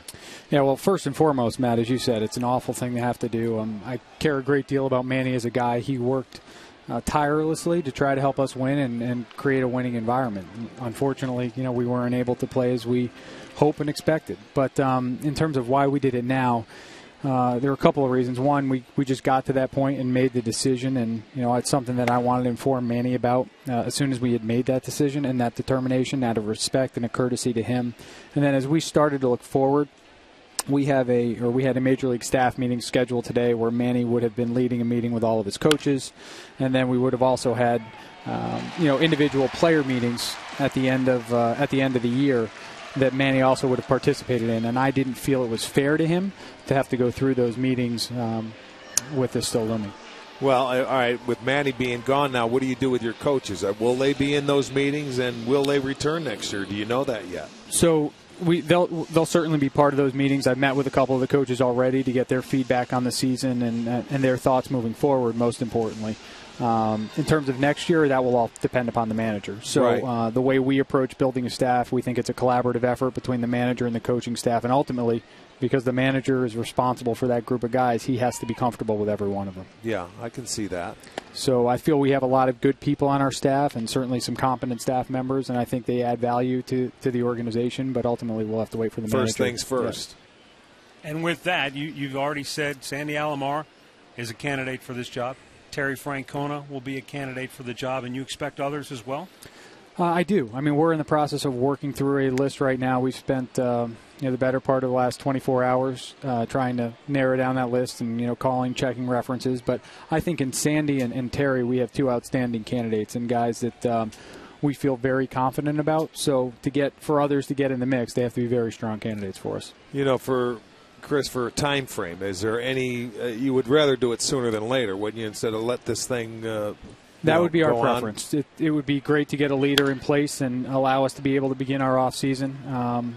There's no artificial date. There's no particular time where we've said we have to get something done, but our preference is to do it as quickly as possible. What will you look for when you interview both Sandy and Terry and whoever, informal interviews? What will you be looking for that will identify in your mind, this is the guy I want to lead the franchise? I think with each guy it's a little bit different because they have, and those 2 in particular, very different set of experiences. I think the most important thing is how they envision establishing a winning culture and how the environment they see in the clubhouse. Those are the things I think that are, essential for a manager's job. It's obviously very important what they do in the game and game strategy and the X's and O's, but both of those guys as well as others have a great feel for that part of it. It's what's their vision for the clubhouse? How can they create a winning environment? How do they connect with players? How do they put players in a position to be successful? Because ultimately their jobs is to lead and inspire a group of 25 guys. And Arch, I know you've been around different guys, and there can be different styles and different ways of doing it, but in some ways you always have to be able to find some way to connect with those guys. And the bottom line, though, a lot of times it comes down to the players doing it. They're going to get you fired just as well as once you're hired. On your end of it, what do you see for next year? Because of pitching, what are your needs here? Left field we went through. Third base this year. Pitching, I think starting pitching is number 1. Well, I think, obviously the way we have played over the last 2 months has been, it's been painful. But at the same time, there have been, over the course of the last 2 years, there's still a lot of good things that a lot of the guys on this roster have done. I still think we have a very good nucleus of players. Nice break there. As Tieford couldn't field the ball cleanly, it went to the seat of his pants, and the bases are loaded with nobody out. just looking at our position player club, starting up the middle with Santana, Kipnis, Cabrera, Brantley, that's a pretty good place to start building a club. Ed Chisenhall, who's done a very good job, not only tonight, but in the time he's been back at third base, and Chu's one of the better right fielders in the league. That's a pretty good nucleus of players, and the bullpen has been a strength all year, and all of those guys could be back next year. And the starting rotation, is an area clearly we need to try to improve. But I've been encouraged by what I've seen with Zach McAllister and what he's done this year. He's certainly made strides. How about Kluber? How do you like Kluber? Kluber's done a good job. I mean, it's taken a little while to get settled. He has outstanding stuff. I think when we've seen when he's in the strike zone and attacking hitters and working ahead in accounts, he clearly has stuff to be able to get major league hitters out. So he's done a good job. We're going to get Carlos Carrasco back next year, who's should be able to be a candidate for that spot. And the early returns on his rehab have been outstanding. He's had a great fastball up to 98, sitting consistently 94, 95 with good secondary. But the disappointing has been Jimenez this year and Justin. I mean, when you look at those two guys who were supposed to be your front end of the rotation guys, that would be nice to have that could take pressure off everybody else. We do need, that's one of the big things for us, is we need to figure out a way to get both those guys on track. They have the potential. We've seen it at times this year. It's just, unfortunately that consistency hasn't been there. So I know in each of their cases they've worked hard at it and are looking forward to taking advantage of the winter to come in next year in a better spot. I'm disappointed I didn't have a year to see Chisenhall play because of the break. He got hit in the arm, and I think this kid has a chance to be very good, but unproven, but it's still a good chance for him to come out and play. Hagedorn, he self-inflicted injury there. Right. He missed a lot of time, his own fault. But guys like that, you desperately need. Absolutely, guys like that. We expect Cody Allen's come up and done a very good job. They get the force at the plate for out number one. So Cody Allen's come up and done a good job in the bullpen role. Scott Barnes is a guy that we think has a chance to contribute in the Major League bullpen. Ismail Rogers has done very well out there. So we do have some options. Is a veteran right-handed bat a priority in this offseason? Not that it wasn't last offseason, but some of it, again, it's depending upon who the alternatives are. But obviously we'd like to get more balance to our lineup, and we'd like to, in some ways, add some power, because that's one of the areas where we've scuffled this year. We've done a pretty good job controlling the strike zone. We've got our share of walks. We're actually striking out at I think we're the third best strikeout rate. They've done a lot better this year than they have in the past. Oh, what a leaping catch and a near double play turned by Johnny Giavotella. And Carrera just did beat him back to the bag, 2 down in the inning. Well, that's good base running to get back. Yeah. Yes, it was. Heck of a play, both sides right there for Ezekiel to get back to the bag. And Vitella's trying to get out of this inning on his own. That's a nice play to get the force at home plate. Now almost gets the double play as he leaps, and he's not that tall, but he used every inch, and that's a terrific play. That's a great play. On both sides, even Carrera getting back, that's not an easy play to Your tendency is to lean to go to third base. And it was close. Very good. Bases loaded, 2 down for Jason Kipnis now. And he takes a strike. Let me ask you this with regards to the manager. When you talk to players, because I know you have exit meetings with your players, how much will you consider their input with regards to what they'll tell you about Sandy Alomar? Well, I certainly respect those guys' opinion and certain members of the team, guys that have been here maybe a little bit longer than some others. There's a base hit by Kipnis. That's going to score not only Lillibridge, but Carrera as well. 2 more for the Indians, and it's now an 8-1 Tribe lead. So we'll certainly listen to their feedback and input, and I think I have a pretty good feel about what the input will be on Sandy. I know he's universally respected in our clubhouse as he was as a player. It comes down to it. A lot of talk. We won't be able to sign Chu. What will we do in the offseason? Will we trade him? Will Chris Perez be out of here? And a lot of things going on like that. When you look at the free agent market for outfielders, there's not a lot out there. Right, that's true. So will you have to maybe work something and maybe trade some of your players to get something? We're going to have to work through some things this winter. We obviously have some decisions to make on different guys, and they could influence the direction we go. But the one thing is, on each of those guys, I think our job is to listen and to understand how other teams value our players. That's not an atypical process for us, but all of those same guys that have been rumored, that you just mentioned, have been rumored about whether it's a trade deadline this year or last year, and they're all still Indians. So, again, part of our job is to explore it, but I'm not sitting here with the expectation that we won't have those guys back. Carlos Santana with 2 on and 2 out. I like the approach of the left-handers tonight, man. They have a ton of hits. A lot of hits up the middle. Yeah, Kipnis, Carrera has 3. Chisenhall has 3. Chu has a couple of doubles off the wall. His approach has been better against left-handers the last 2 weeks. It really has been. The quality of our at-bats really over the last 3, 4, 5 games have been much better. Santana taking a strike. It's 2-1. I'm sure you haven't been thrilled with some of the comments that Chris Perez has made of late.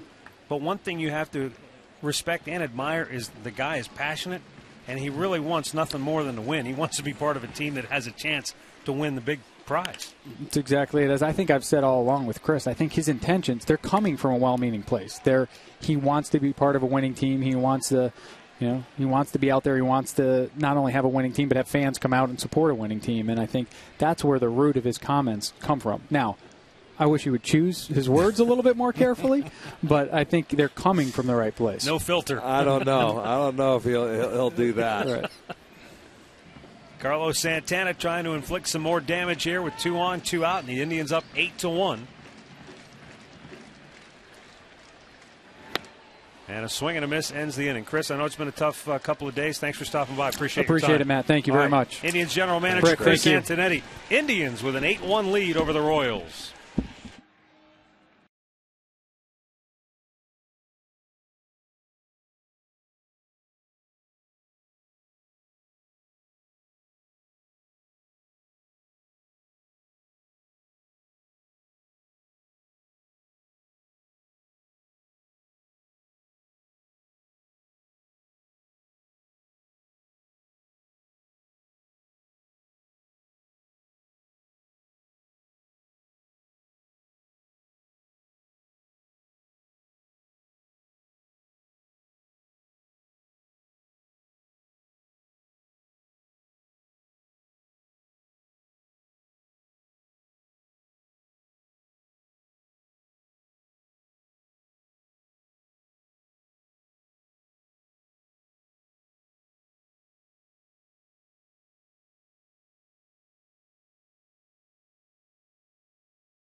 To pick up your Wahoo Bucks $5 discount coupons for the Subway Extreme Fan Zone to an upcoming home game. It's the place to be for a chance to win Subway gift cards, Indians fun money, and get great discounts on your next Subway purchase. Subway, where winners eat.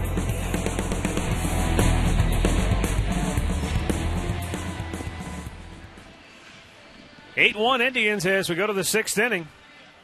And Sandy Alomar's managerial debut. The Indians have come out swinging with authority here tonight, scoring 3 in the 2nd, 1 in the 3rd, 2 in the 4th, and 2 in the 5th. And this is something that has been missing all season long, and that is a persistent offensive attack.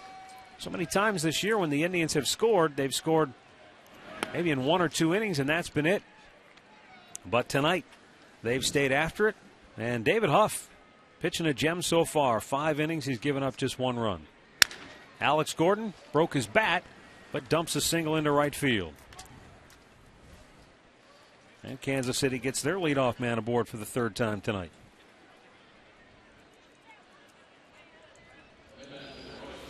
Yeah, you'll see a piece of wood flying. I don't know if he hits it off the end and it's a cupped end. But that bat will go down a hero because he got a base hit. Not a bad pitch. And now Billy Butler, 0 for 2 on the night.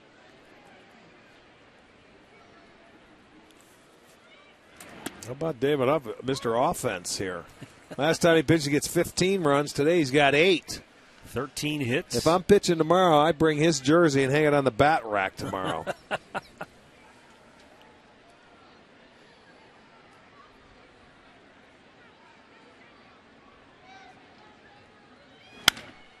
Butler drills it deep to left. If it stays fair, it is long gone. He got it. You talk about muscling. And that is 29 homers for Billy Butler and 106 runs batted in. Yeah, One swing of the bat, the Royals get 2. That goes to show you his strength. David wanted to go inside on him, but watch how quick. He's got great hands as a hitter, and he uses the whole park.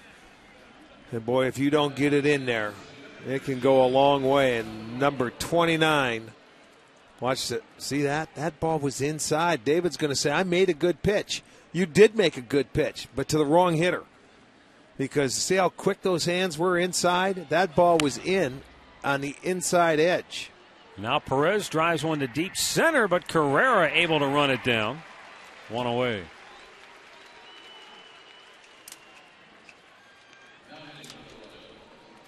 You wonder, Rick, is this the natural evolution for a guy like Butler, going from a gap-to-gap hitter to suddenly now he's learning how to pull it and pull it with a lot of power? He knows the league. He's starting to know the pitchers or the hitters, and he knows what he can do, what he's capable of.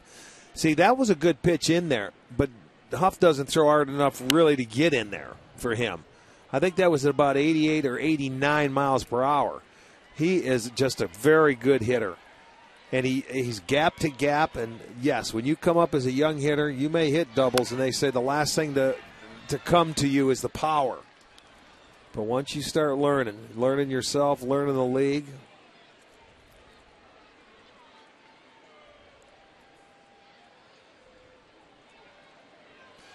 Yeah, they say home run hitters drive Cadillacs. He wants to drive that big Cadillac now.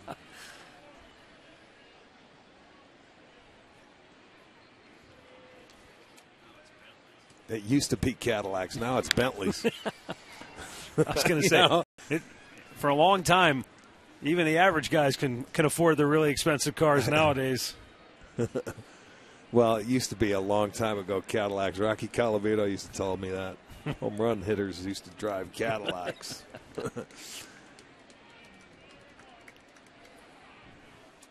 Carlos Santana took the brunt of that foul ball by Jeff Francoeur. Hey, tomorrow night after Indians baseball, stay tuned for Mount Union football when they host Ohio Northern. Mount Union hasn't lost a football game since Ronald Reagan was president. They've been on a roll, I take it. They'll battle Ohio Northern tomorrow night right here on STO. My goodness. Now, Larry Karras has put together some kind of powerhouse down in Alliance, Ohio. Looks like Santana's okay.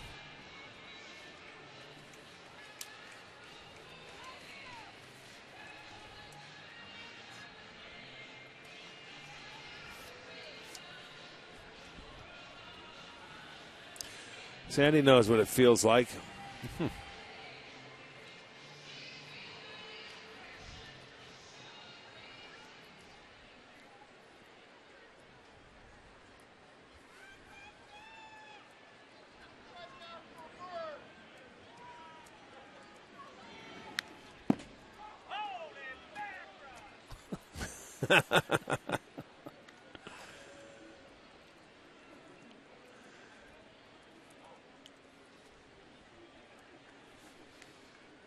The 1-2 in the dirt evens the count up. They're scoreless in Minnesota. Tigers and Twins in the 4th inning.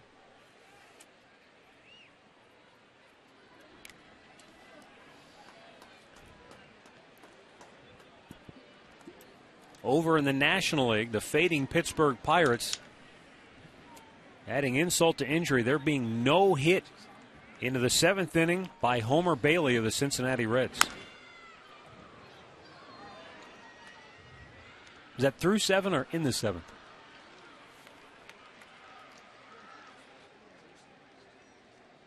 That's through 7 innings there. Homer Bailey has a no-hitter going. 6 outs to go. Broken bat and foul. Can you get any farther out in front of a pitch? He almost hit that behind him. He was so far out in front of it. And he still cracked his bat. Let's see how far inside this pitch is. Look at that. Wow. That ball had to be a foot inside. That's the only way you could hit it where he hit it. And he still cracked his bat. I think he had his mind made up. He was swinging at that pitch no matter where it was.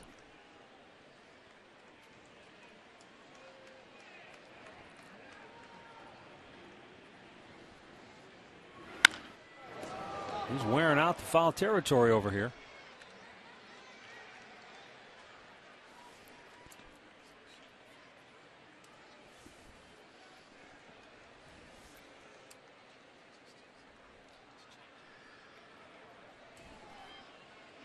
And the curveball popped him up. Kochman. 2 down. Our game recap brought to you by your Northern Ohio Toyota dealers. Cord Phelps' RBI single in the second inning, part of 5 consecutive hits by the Indians as they jumped out to the 3-1 lead. And then Lonnie Chisenhall's RBI double in the third made it 4-1. And then Shin-Soo Choo with an RBI double up the wall in deep center in the fourth inning. And now the Indians have extended that lead all the way out to 8-3. Find out about more than 30 Toyota offers available now at buyatoyota.com.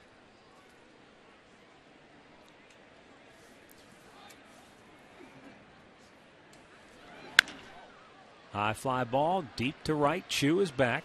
Plenty of room.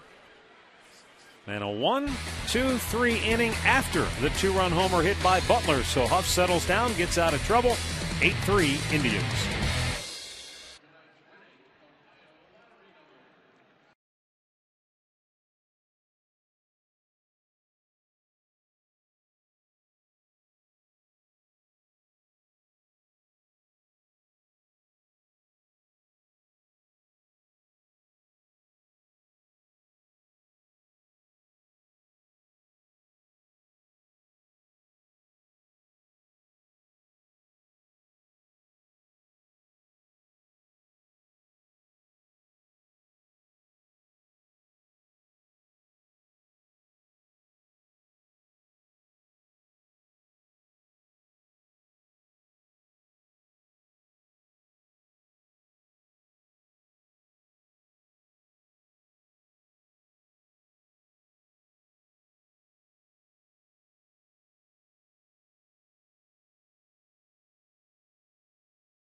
David Huff getting handshakes in the dugout would indicate his night is over after 6 innings of work.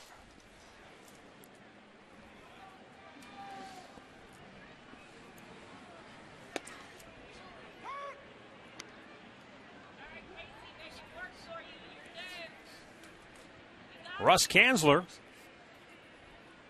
1 for 3 with a run scored on the night. Bangs one between third and short, and he's got his second hit in the game.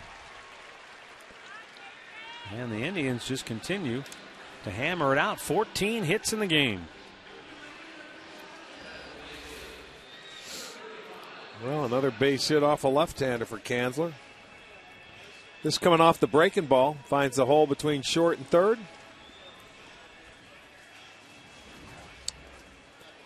Cody Allen getting loose in the Tribe bullpen. 5 guys have at least 2 hits. Chu has a pair. Phelps has a pair. Kanzler, Chisenhall, and Carrera.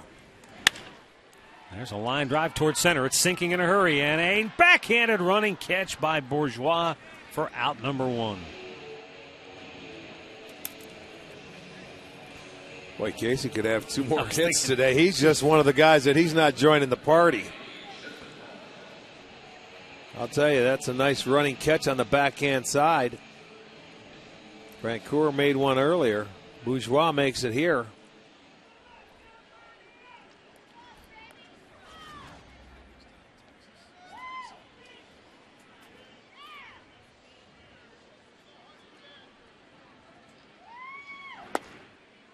At the knees, outside corner, a called strike.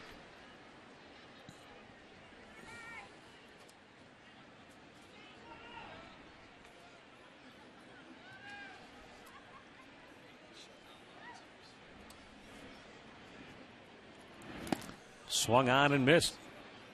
And Lonnie chased one in the dirt that time.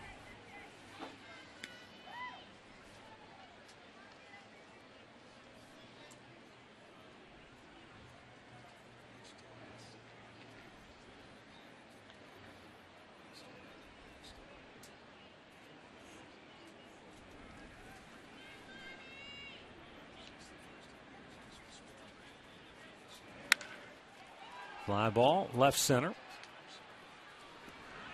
And there are 2 down.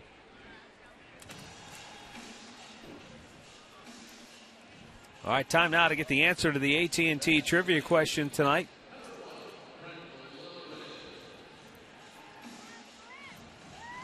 Between Al Lopez and Mike Gargrove, who was here the longest?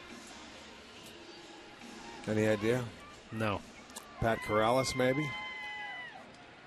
637 games. I was traded right before Corrales got here, so I missed him. They traded you and finally got some stability. Is that what you're trying to say? Yeah, the manager finally stayed. I only played for, let me see, Frank and Jeff Torborg and Dave Garcia and Mike Ferrara, 4.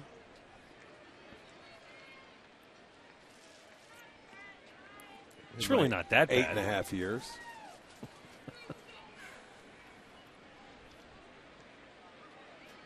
And then after Corrales was what, Doc Edwards? Doc Edwards, right.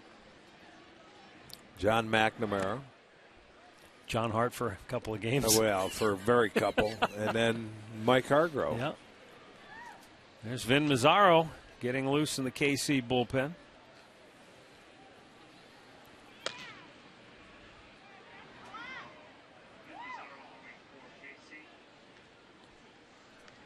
Tampa Bay still leads the White Sox 1-0. They're in the 3rd in Chicago. Lillibridge up the middle, scoots it through, backhanded though, and flip, but off the bag was Abreu. Giovitella did a heck of a job to flip that from his glove to the bag, but it was just a little bit too high, and by the time Abreu got it, he couldn't beat Kanzler to the bag. That's all he could do to get rid of it, was just flip it up, and it went straight up. But it was a terrific try, and boy, they tried to stay on the bag. Ooh, Abreu. Kanzler took a pretty good hit in the back of the head. Yeah, he got hit. He's lucky he didn't get spiked. But that's a little flip game. You got stepped on. Right there on the side of the head, he lost his helmet. And you know how many times you see guys going at second base, and what really is scary is when the knee collides with the head, and that's when you end up with some ugly collisions. That's what cost Justin Morneau a big chunk of. That's on a double play ball, right? He collided with John McDonald's knee. Mm-hmm.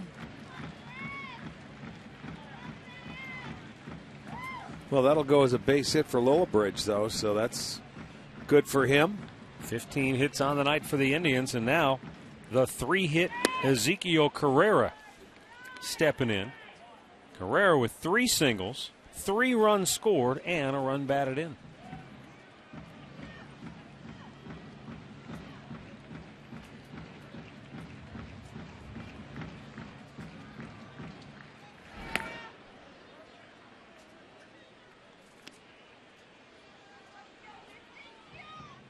White Sox have come back to tie their game with Tampa. 1-1, 3rd inning. They're in the 4th in Minnesota. Twins and Tigers still scoreless. How about that for the bottom third of the lineup? Doing the damage tonight. 8 for 10, my goodness.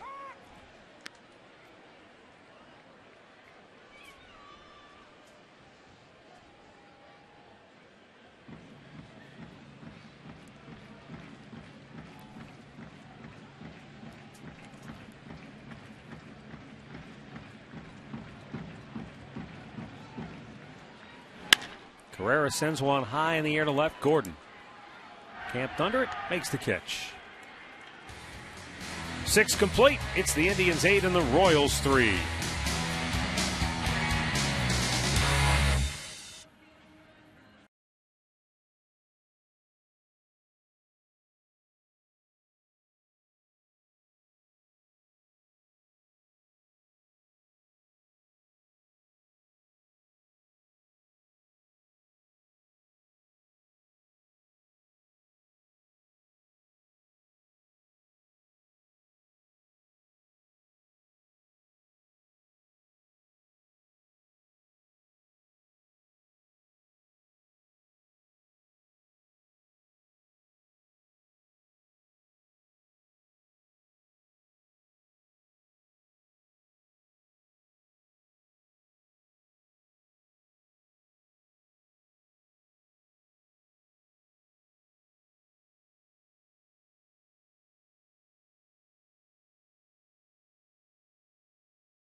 spring training is just around the corner, and the Indians have all sorts of travel packages for you to get on out to Arizona and check out some baseball, whether it's just for a weekend or an all-inclusive spring training trip where you can get a meet and greet with the players. The Indians have the information online for you right now, Indians.com/spring. And don't forget, 5 games left. They still have those transportation options to get you out here to the ballpark. Go online, Indians.com, to check it all out. Matt, Rick, we'll send it back over to you guys. A little chilly out there tonight, isn't it, Katie, with that hat on? Cold. Your ears cold? I'm going to get you some ear muffs. Yeah.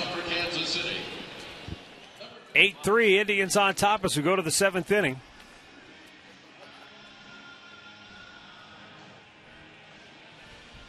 Cody Allen will come on for the 24th time this year. 0-1, 3.81 ERA. He'll be facing Adam Moore, Johnny Giavotella, and Jason Bourgeois.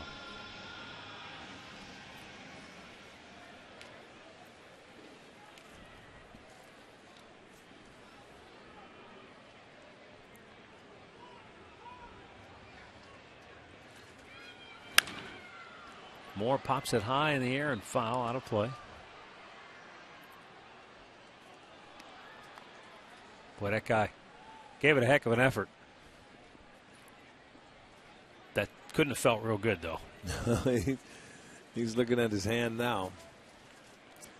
Those baseballs have a tendency to come much quicker than you think, even if they're coming straight down.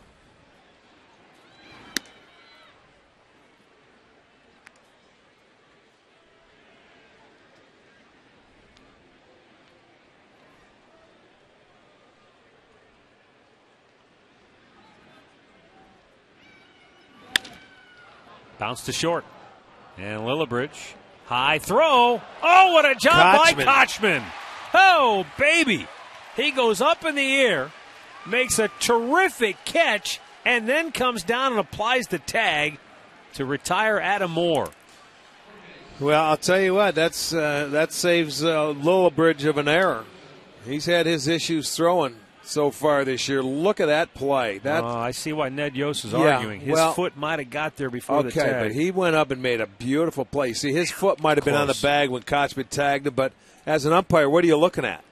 I mean, you got to go up there. Are you watching the bag for his foot to hit? And Kochman touched him, so he was probably safe. Yeah, that's really close, though, as you say. I mean, it's a good play. Give Kochman credit. In comes Chu. 2 down. Let's go back to the studios once again for an in-game update with Al.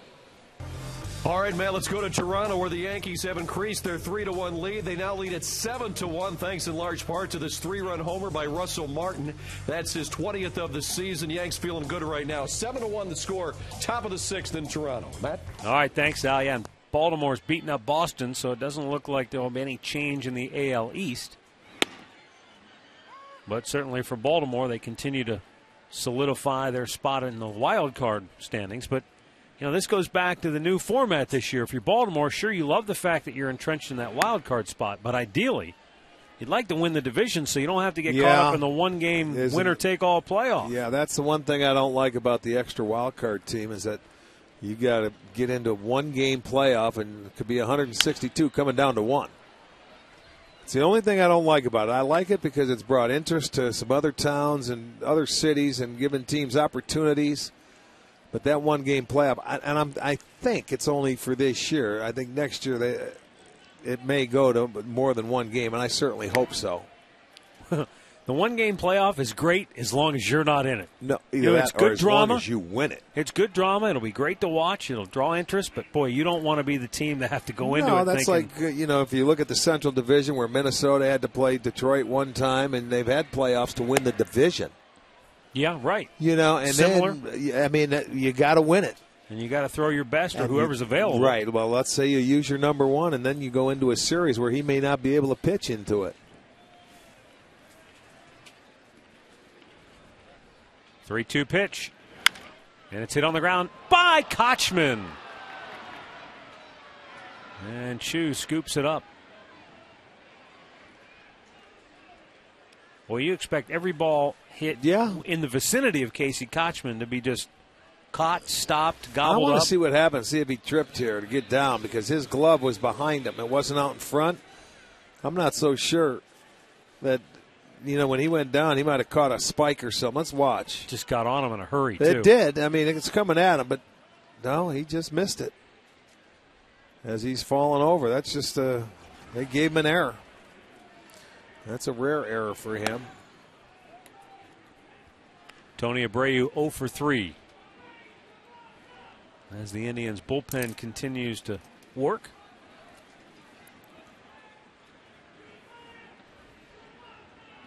Left-hander Scott Main, and now we've got a right-hander up as well. And it's 1-1.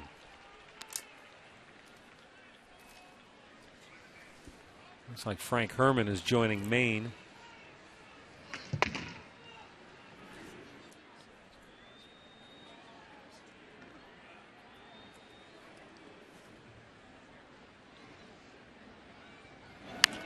Out of play. 1 ball, 2 strikes.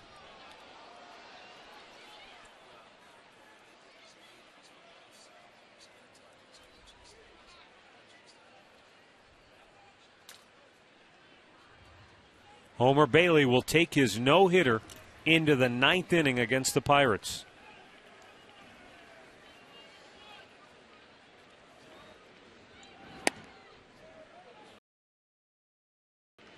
And the count is now 2-2.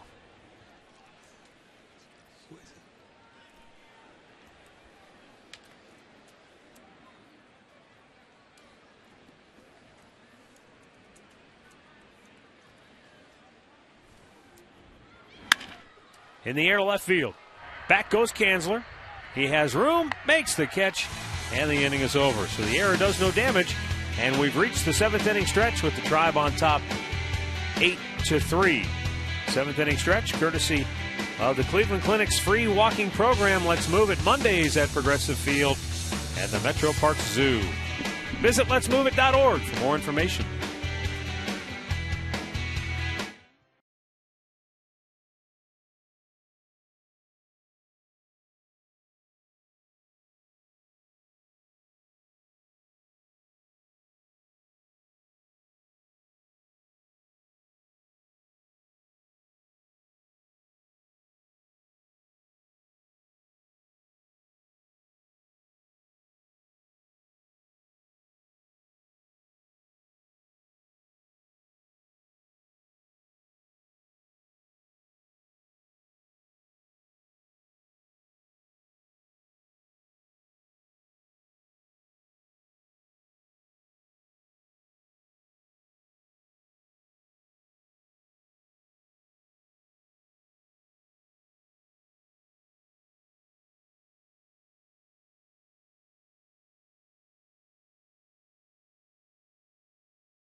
A look in from our Panini camera tonight. Stop by and get overstuffed at Panini's Bar and Grill.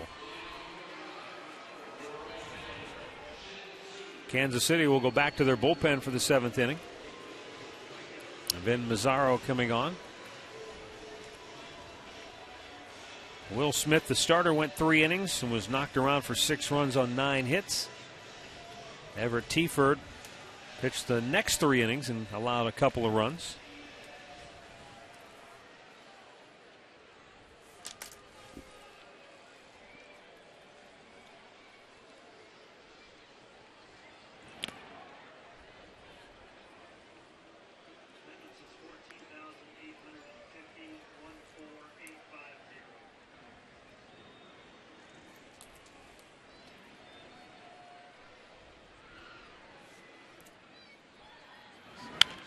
Out of play. 1 ball, 1 strike.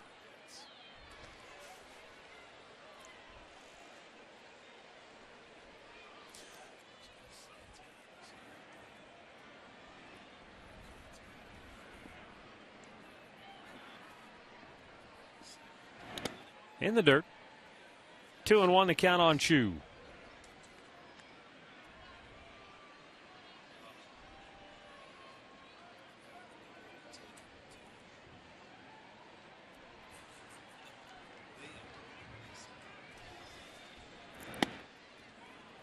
Caught the outside corner, and we're back to even at 2 balls and 2 strikes.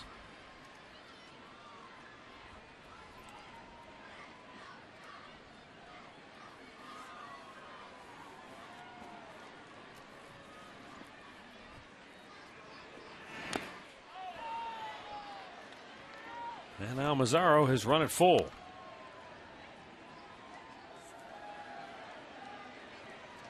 We've seen Mazzaro in the past as a starter with the Oakland Athletics.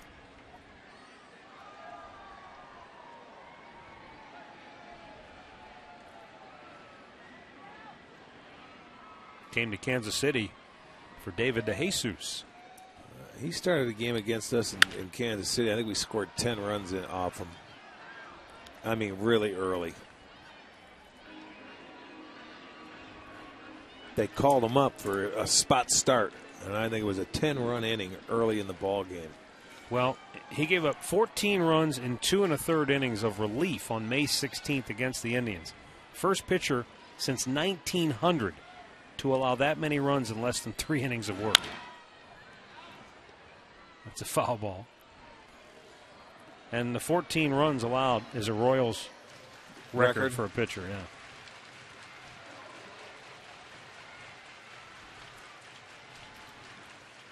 That's not one you really want to have in your bio. You want to forget. No, can you delete can that you page, that please? Delete. Do over, please.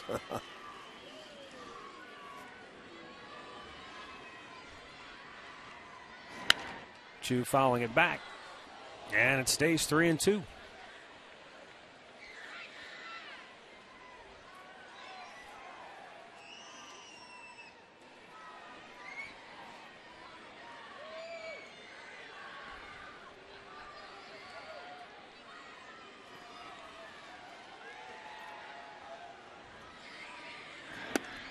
And it's ball 4. Leadoff man aboard for the Indians. And as promised earlier, it's Miller time, brought to you by Miller Lite. Chu's had a couple of very good at-bats tonight. This was in the 2nd inning, and he doubled over the head of Alex Gordon, driving in a run. And then in the 4th, this was a mammoth shot to deep center, high off the wall in center field. Another RBI double.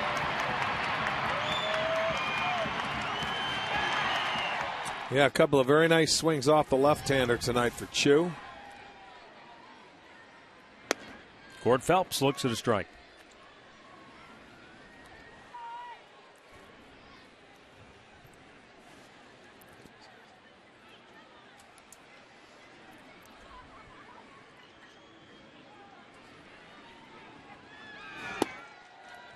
Oh, slider over the outside corner, 0-2.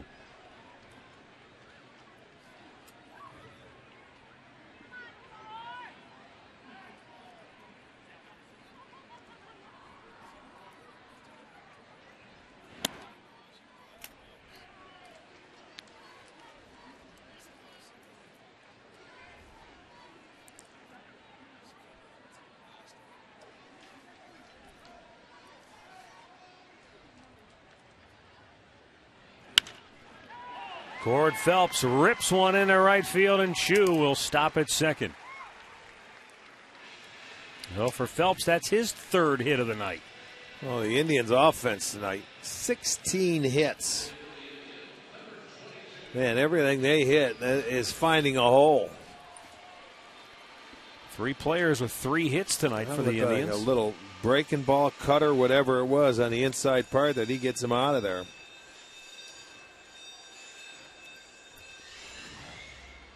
The Indians this year, the most hits in a ball game was 19. It was against the Baltimore Orioles coming June 30th. Well, they have 16, so they're close.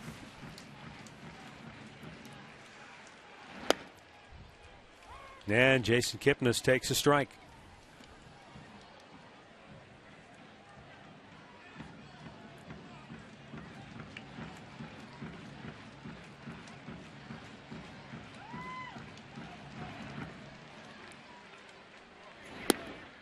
Looks, it's low.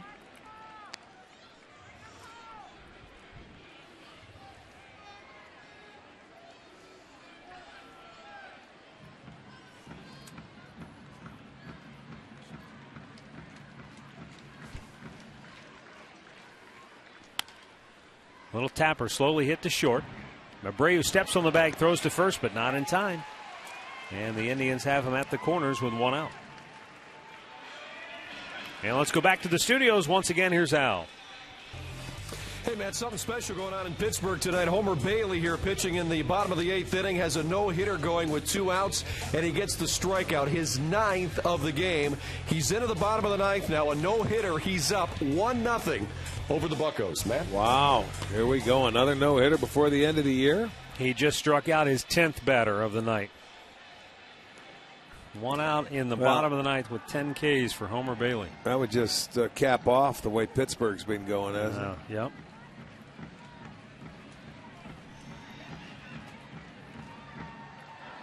That'd be what, no-hitter number 7 on the year this year, if he can get that.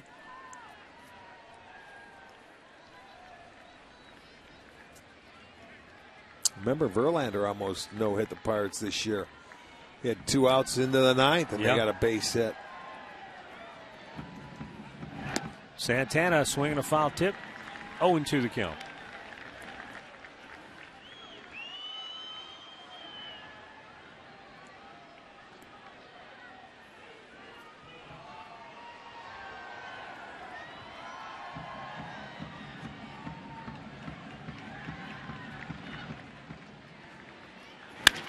Santana bangs one to second. Giovatello to second for 1.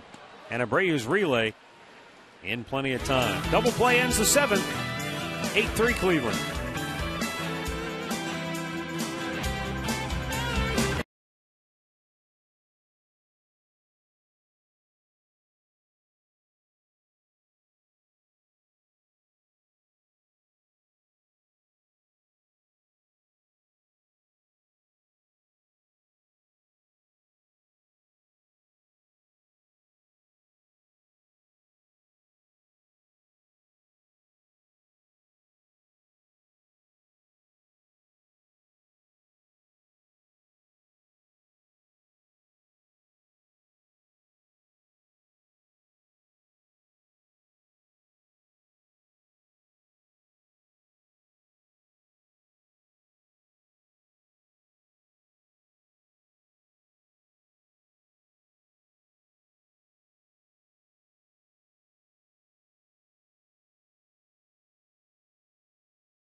Copyrighted telecast is presented by the authority of the Cleveland Indians and may not be reproduced or retransmitted in any form. And the accounts and descriptions of this game may not be disseminated without the express written consent of the Cleveland Indians.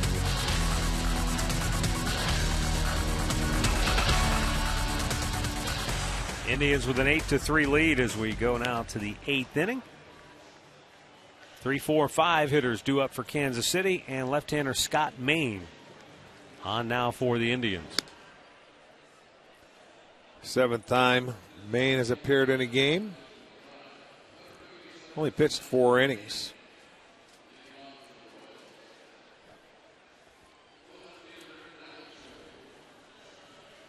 Alex Gordon, 2 hits and a run scored tonight, will lead off for Kansas City.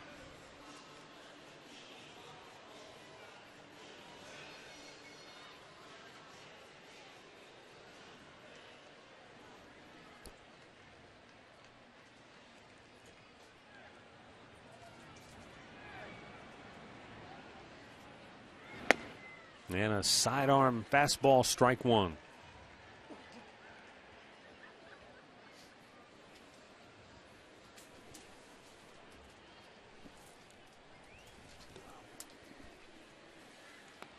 Gordon, a swing and a miss. Chased that slider.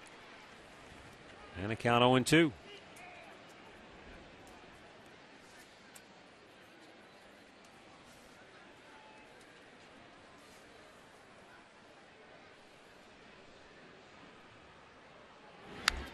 Gordon just got a piece of that to stay alive.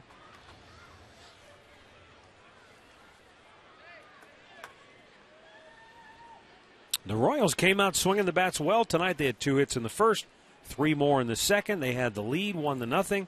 But then the Indians put 3 up on the board in the bottom of the second, and then David Huff just locked them down as Gordon singles to left field. And the Indians offensively just took command of the game. Well, he fouled off a tough slider away, and then Maine tried to throw the fastball by him, and Gordon took it the other way for a base hit. 9 hits now for the Royals. Gordon has 3.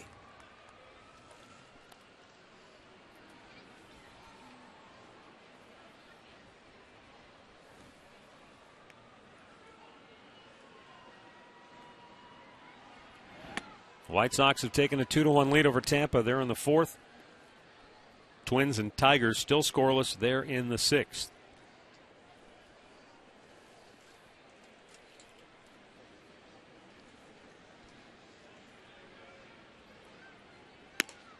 Butler taken all the way. And a fastball in the outside corner evens the count.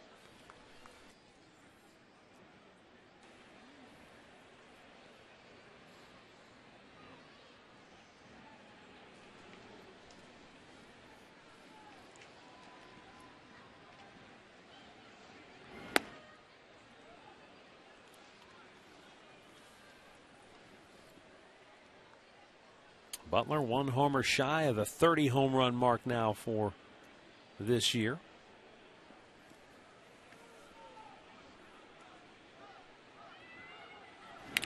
You know, he's a guy I was looking the last time we were in Kansas City. Even though it seems like he's been around forever, he's still under control for the next 2 years for Kansas City. Right.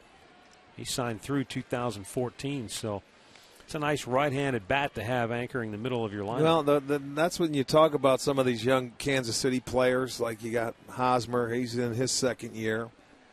And you've got Butler, he's got 2 more years. But deep to left, on the run is Kanzler, won't get it. He's going to short hop the wall.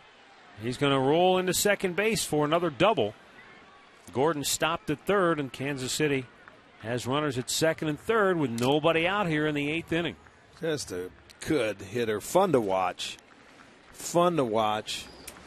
I mean, when you see a guy that can do the things he can do, that breaking ball was middle of the plate, but boy, you see, last at bat we saw him bring the hands in with a fastball against David Huff and hit it onto the porch. This time, you leave him a breaking ball up out of the plate and he drills it in the gap. And you know, this is the designated hitter. Tonight he's playing first base because Hosmer's out, but you know, we talk about all these guys, you know, their window of opportunity. They need some pitching, and they'd be dangerous ball club. Speaking of pitching, in Pittsburgh, it's official. It was a no-hitter tonight by Homer Bailey. 115 pitches. Not bad. He no-hits the Pittsburgh Pirates, and Cincinnati wins the game 1-0. A sac fly. A.J. Burnett, I think he pitched 7 or 8 innings, gave up 1 run. Wow. 8 innings he pitched and gave up 1 run. That's the way you want it, a 1-0 no-hitter. 7 no-hitters now this year in Major League Baseball.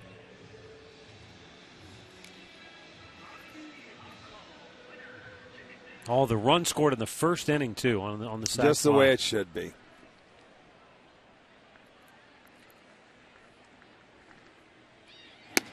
And a fastball strike to Perez with runners 2nd and 3rd and nobody out.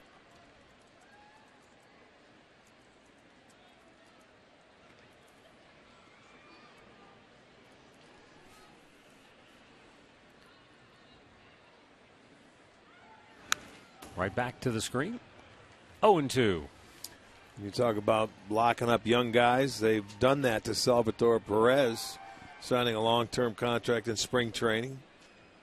For a young player, they knew he was going to be part of the future, so they locked him in for a few years.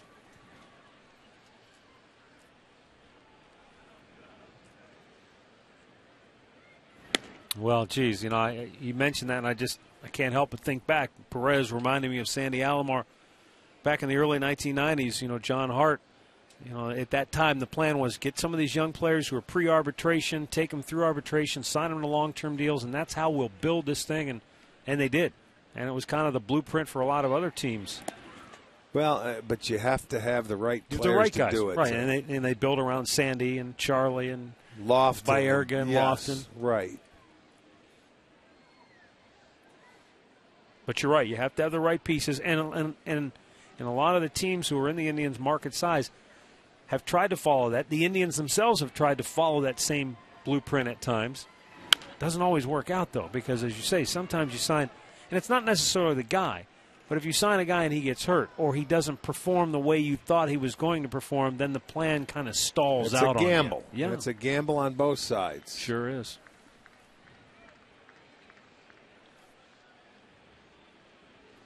The 2-2.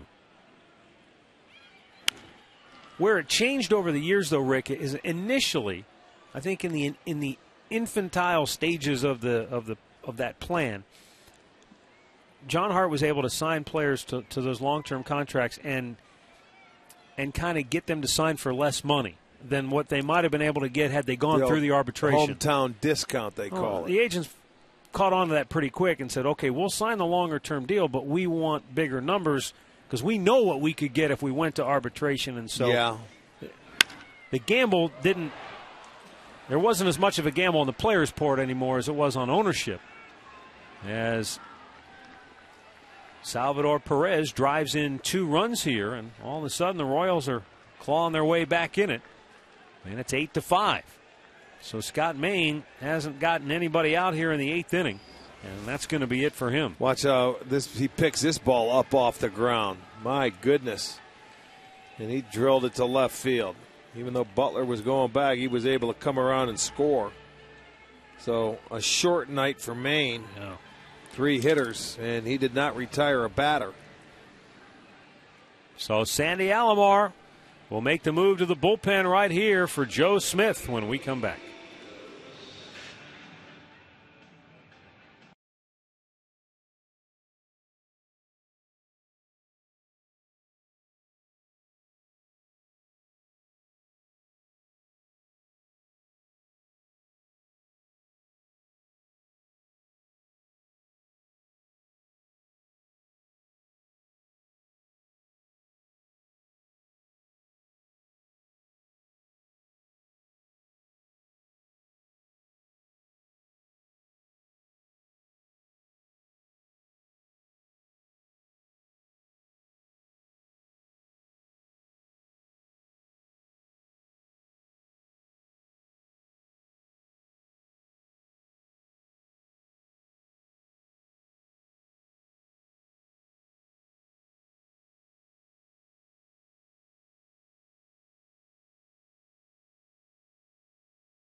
Season ticket holder benefits package. It's called Tribe Rewards, and you can spend points on experiences like throwing out a first pitch or attending a pregame press conference. Call 216-420-HITS for more information.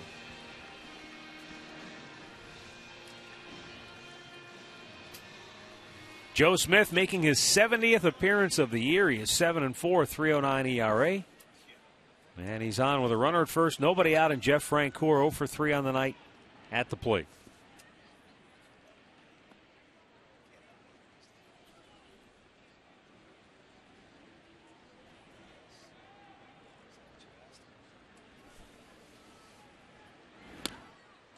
That goes to the backstop, and down to second base goes Perez. Did that ball bounce? No, it was just wide of the mark, and looked like Santana got glove on it, but I'm not sure. Well, let's see where he's sitting. Yeah. Yeah, Didn't look that that's wild. Pass ball. Yeah, it didn't look that wild. No, that's a pass ball. I don't know what they scored it. Pass ball? They did. Okay.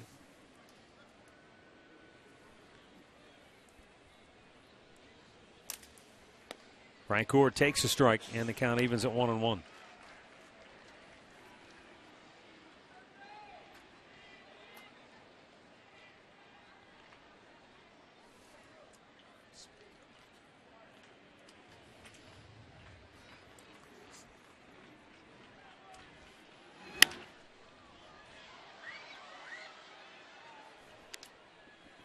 One ball, two strikes.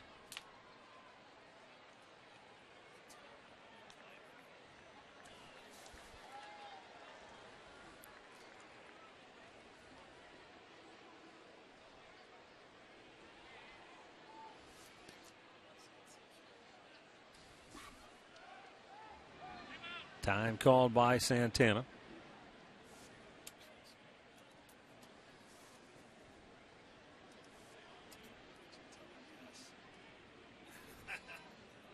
Smith checks that runner at second base. The 1-2 sails up and in.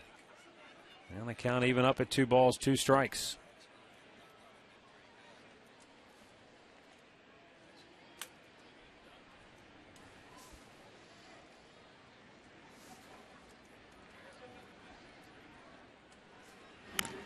Francoeur fouls it right back.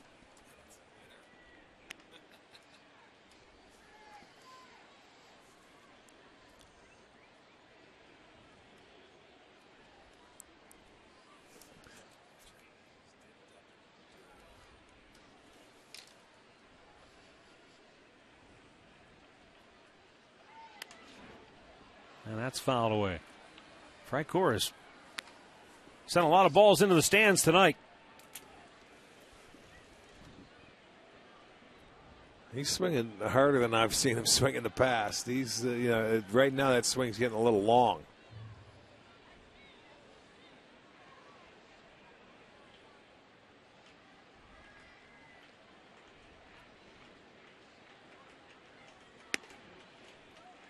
And now a full count.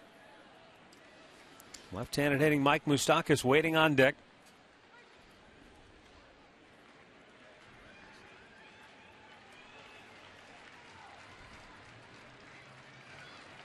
Now the payoff pitch. Bang to third. Chisenhall looks the runner back. And that's out number 1. Well, let's go back to the studios once again. Al has visual evidence of the no-hitter tonight in Pittsburgh. Hey guys, yes I do. Here's the last out for Homer Bailey. Gets Alex Presley to pop out for the final out. The no-hitter, he struck out 10. That's the 7th no-hitter of the season, equals a modern era record, and the first for the Reds since Tom Browning's perfect game in 1988. Matt? All right. Thanks, Al. Wow, that's pretty amazing. 7 no-hit games in 1 year. 3 perfect games. 4 regular no-hitters. 1 no-hitter by 6 different pitchers in Seattle. Oh, I forgot about that game. Yeah. Right, yeah.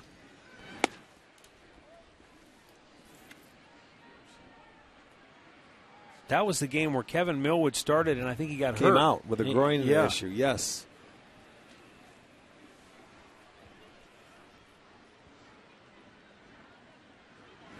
Swung out and missed by Moustakas. And the count now 1-2.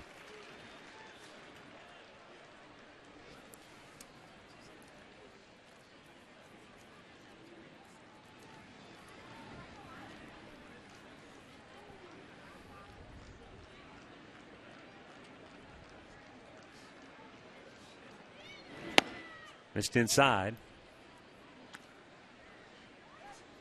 And Santana goes out to talk with Joe Smith.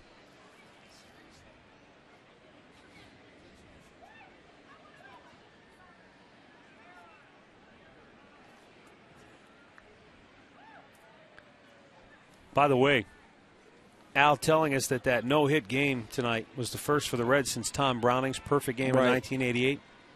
Tom Browning's perfect game, he won 1-0. He beat Tim Belcher, who pitched 8 innings and gave up just 1 run. Boy, now that's a nice matchup. Maybe Belch is watching at home tonight. Sorry, Belch, I didn't mean to bring that up. Central Ohio, Belch. It's all Matty. I didn't mention it. It's still a sore spot, I'm sure, with him. Yeah, pitched a good game, but it was a loss. That's all he cares. They couldn't score me a run. They couldn't give me a hit. Couldn't even give me a walk. Well, he had a chance to hit. He should have hit a homer. He was 0 for 2. You even know that, too, huh?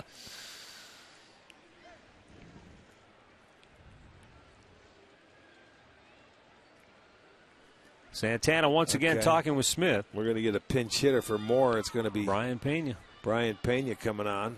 He played against them in Kansas City for the 3 games in that 3-game series. Well, 2 out of the 3. And it was Pena who was at first base last night when Avila hit the ground ball that won the game ultimately for Detroit. He made a nice play. He got the out at first, but had no play on the winning run coming home.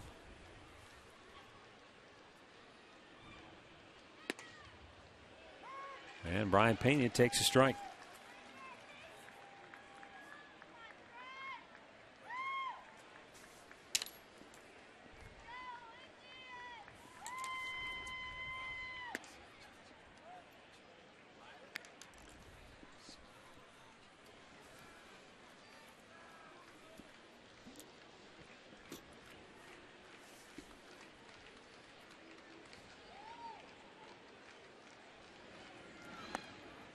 A little bit outside. 2 balls and a strike.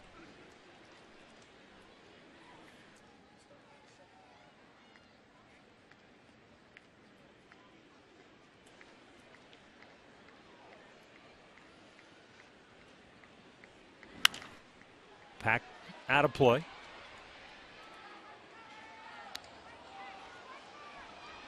By the way, in that game in Chicago where the White Sox lead the Rays 2-1, it was Alex Rios with a home run to give Chicago the lead. He has hit 25 on the year. Yeah, he's had a good year. Greg Holland warming for Kansas City. Vinny Pistano is up and ready in the Tribe bullpen. With Sandy Alomar sticking with Joe Smith right here. The 2-2 is popped in the air to center field. And Carrera calls for it. And the inning is over. Royals get a pair. We go to the bottom of the 8th. 8-5 Cleveland.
Bottom of the 8th inning.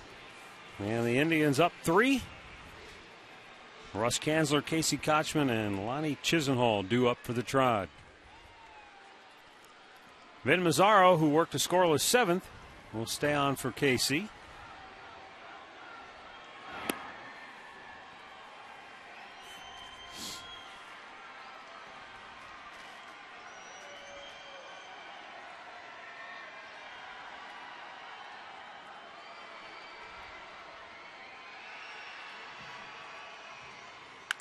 And a line drive caught by Giavitello. That's the second leaping catch he's made tonight. Now that one had, as you like to say, hair on it. Yeah, that was smoked.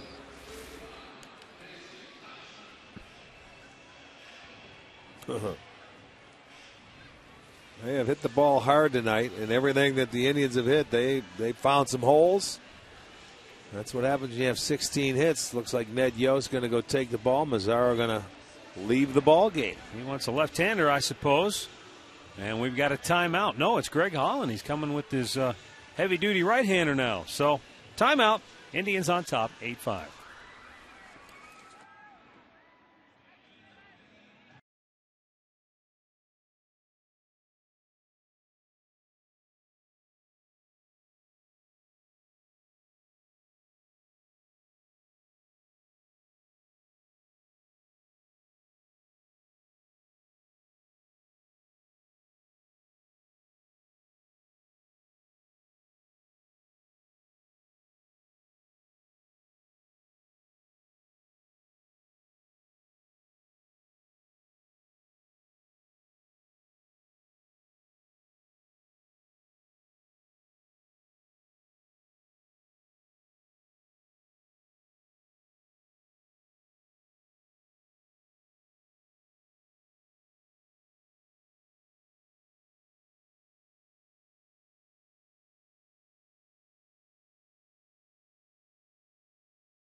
(8-5), Indians leading it.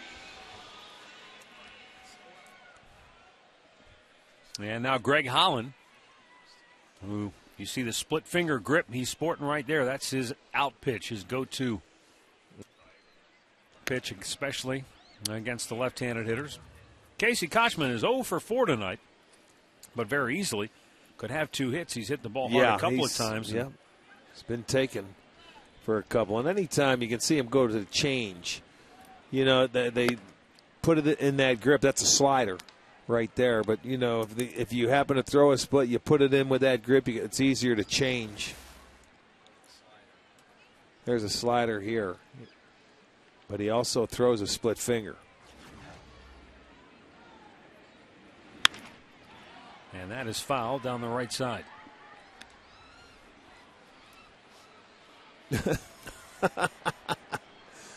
Flounder. Look at him. He's rolling on the ground. Nice try, no ball. Tapped foul by Kochman. Count stays 1-2.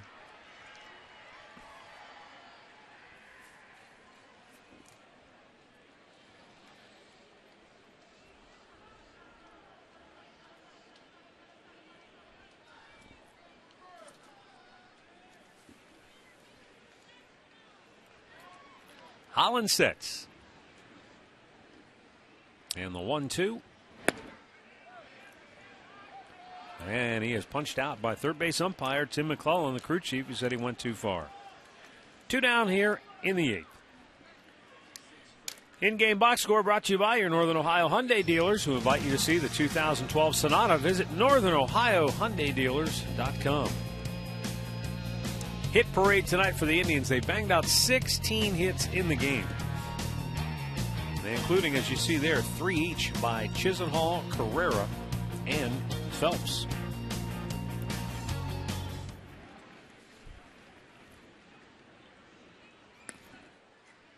Lonnie, 2 singles, a double, an RBI, and a run scored.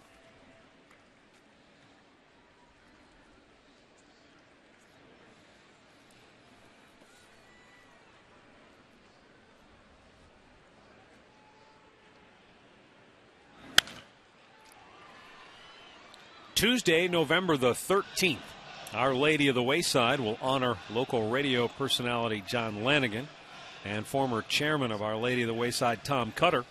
Tickets to honor those who embrace the spirit of giving are $100. Visit thewayside.org for more information. High pop and out of play.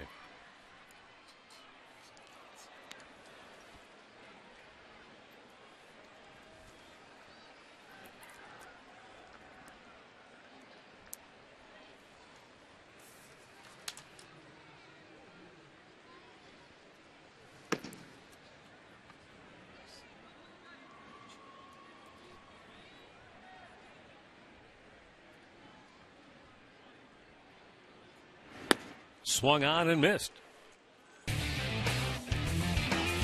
We'll go to the 9th. 8-5 Indians.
Ninth inning. 8-5 Indians. And Chris Perez is coming on looking for his 39th save of the year.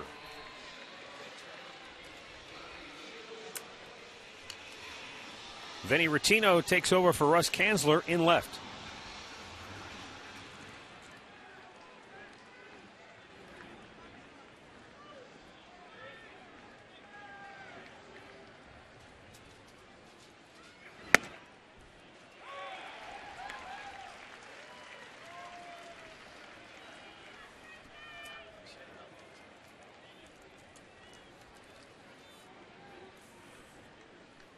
Johnny Giavotella singled back in the 5th inning.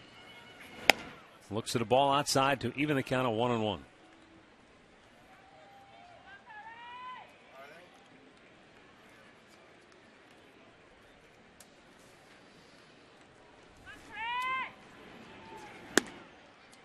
Fastball strike.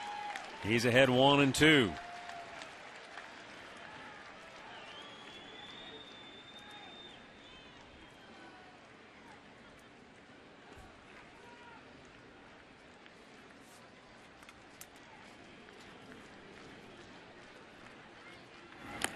Almost chased after the slider, but he held up 2-2.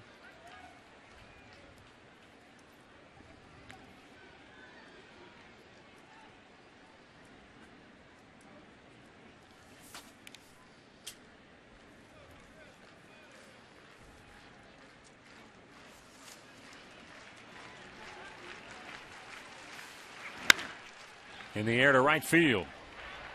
Chu makes the catch, one away. If Perez can convert this save here tonight, that will give him 39 on the year. And it will tie him for the 6th best single save season in Indians history. Mike Jackson saved 39 games back in 1999. The only 40 or more save seasons for the Indians, Doug Jones, who saved 43 in 1990. Mesa, who holds the club record with that 46 save season in 95. And Mike Jackson, who in 1998 saved 40 games.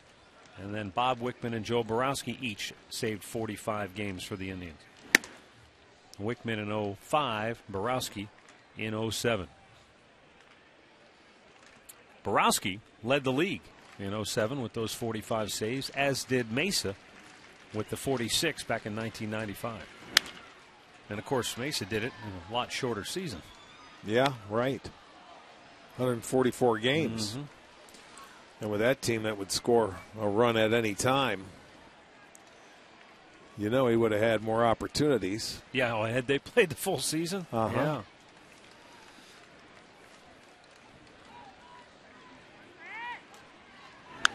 Fouled away.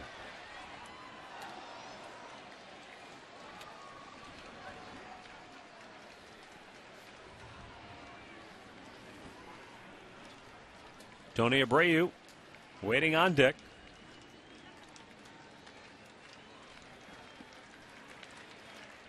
David Lowe, the Northeastern Ohio native, chops it up the first baseline. Kochman will tag him out 2-way.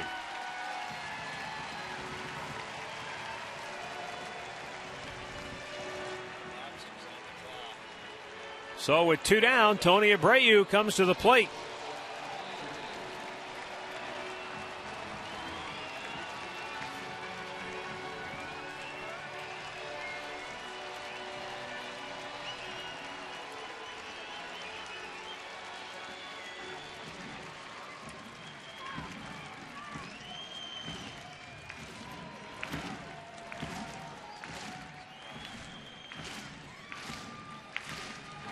And it's inside, ball 1.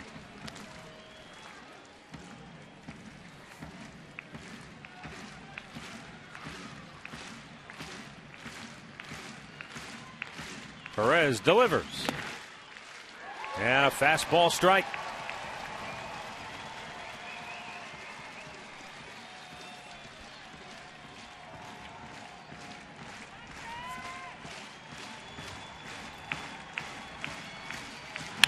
Fly ball center field. Carrera backpedaling, makes the catch, and the Cleveland Indians win it 8-5 in the managerial debut of Sandy Alomar Jr.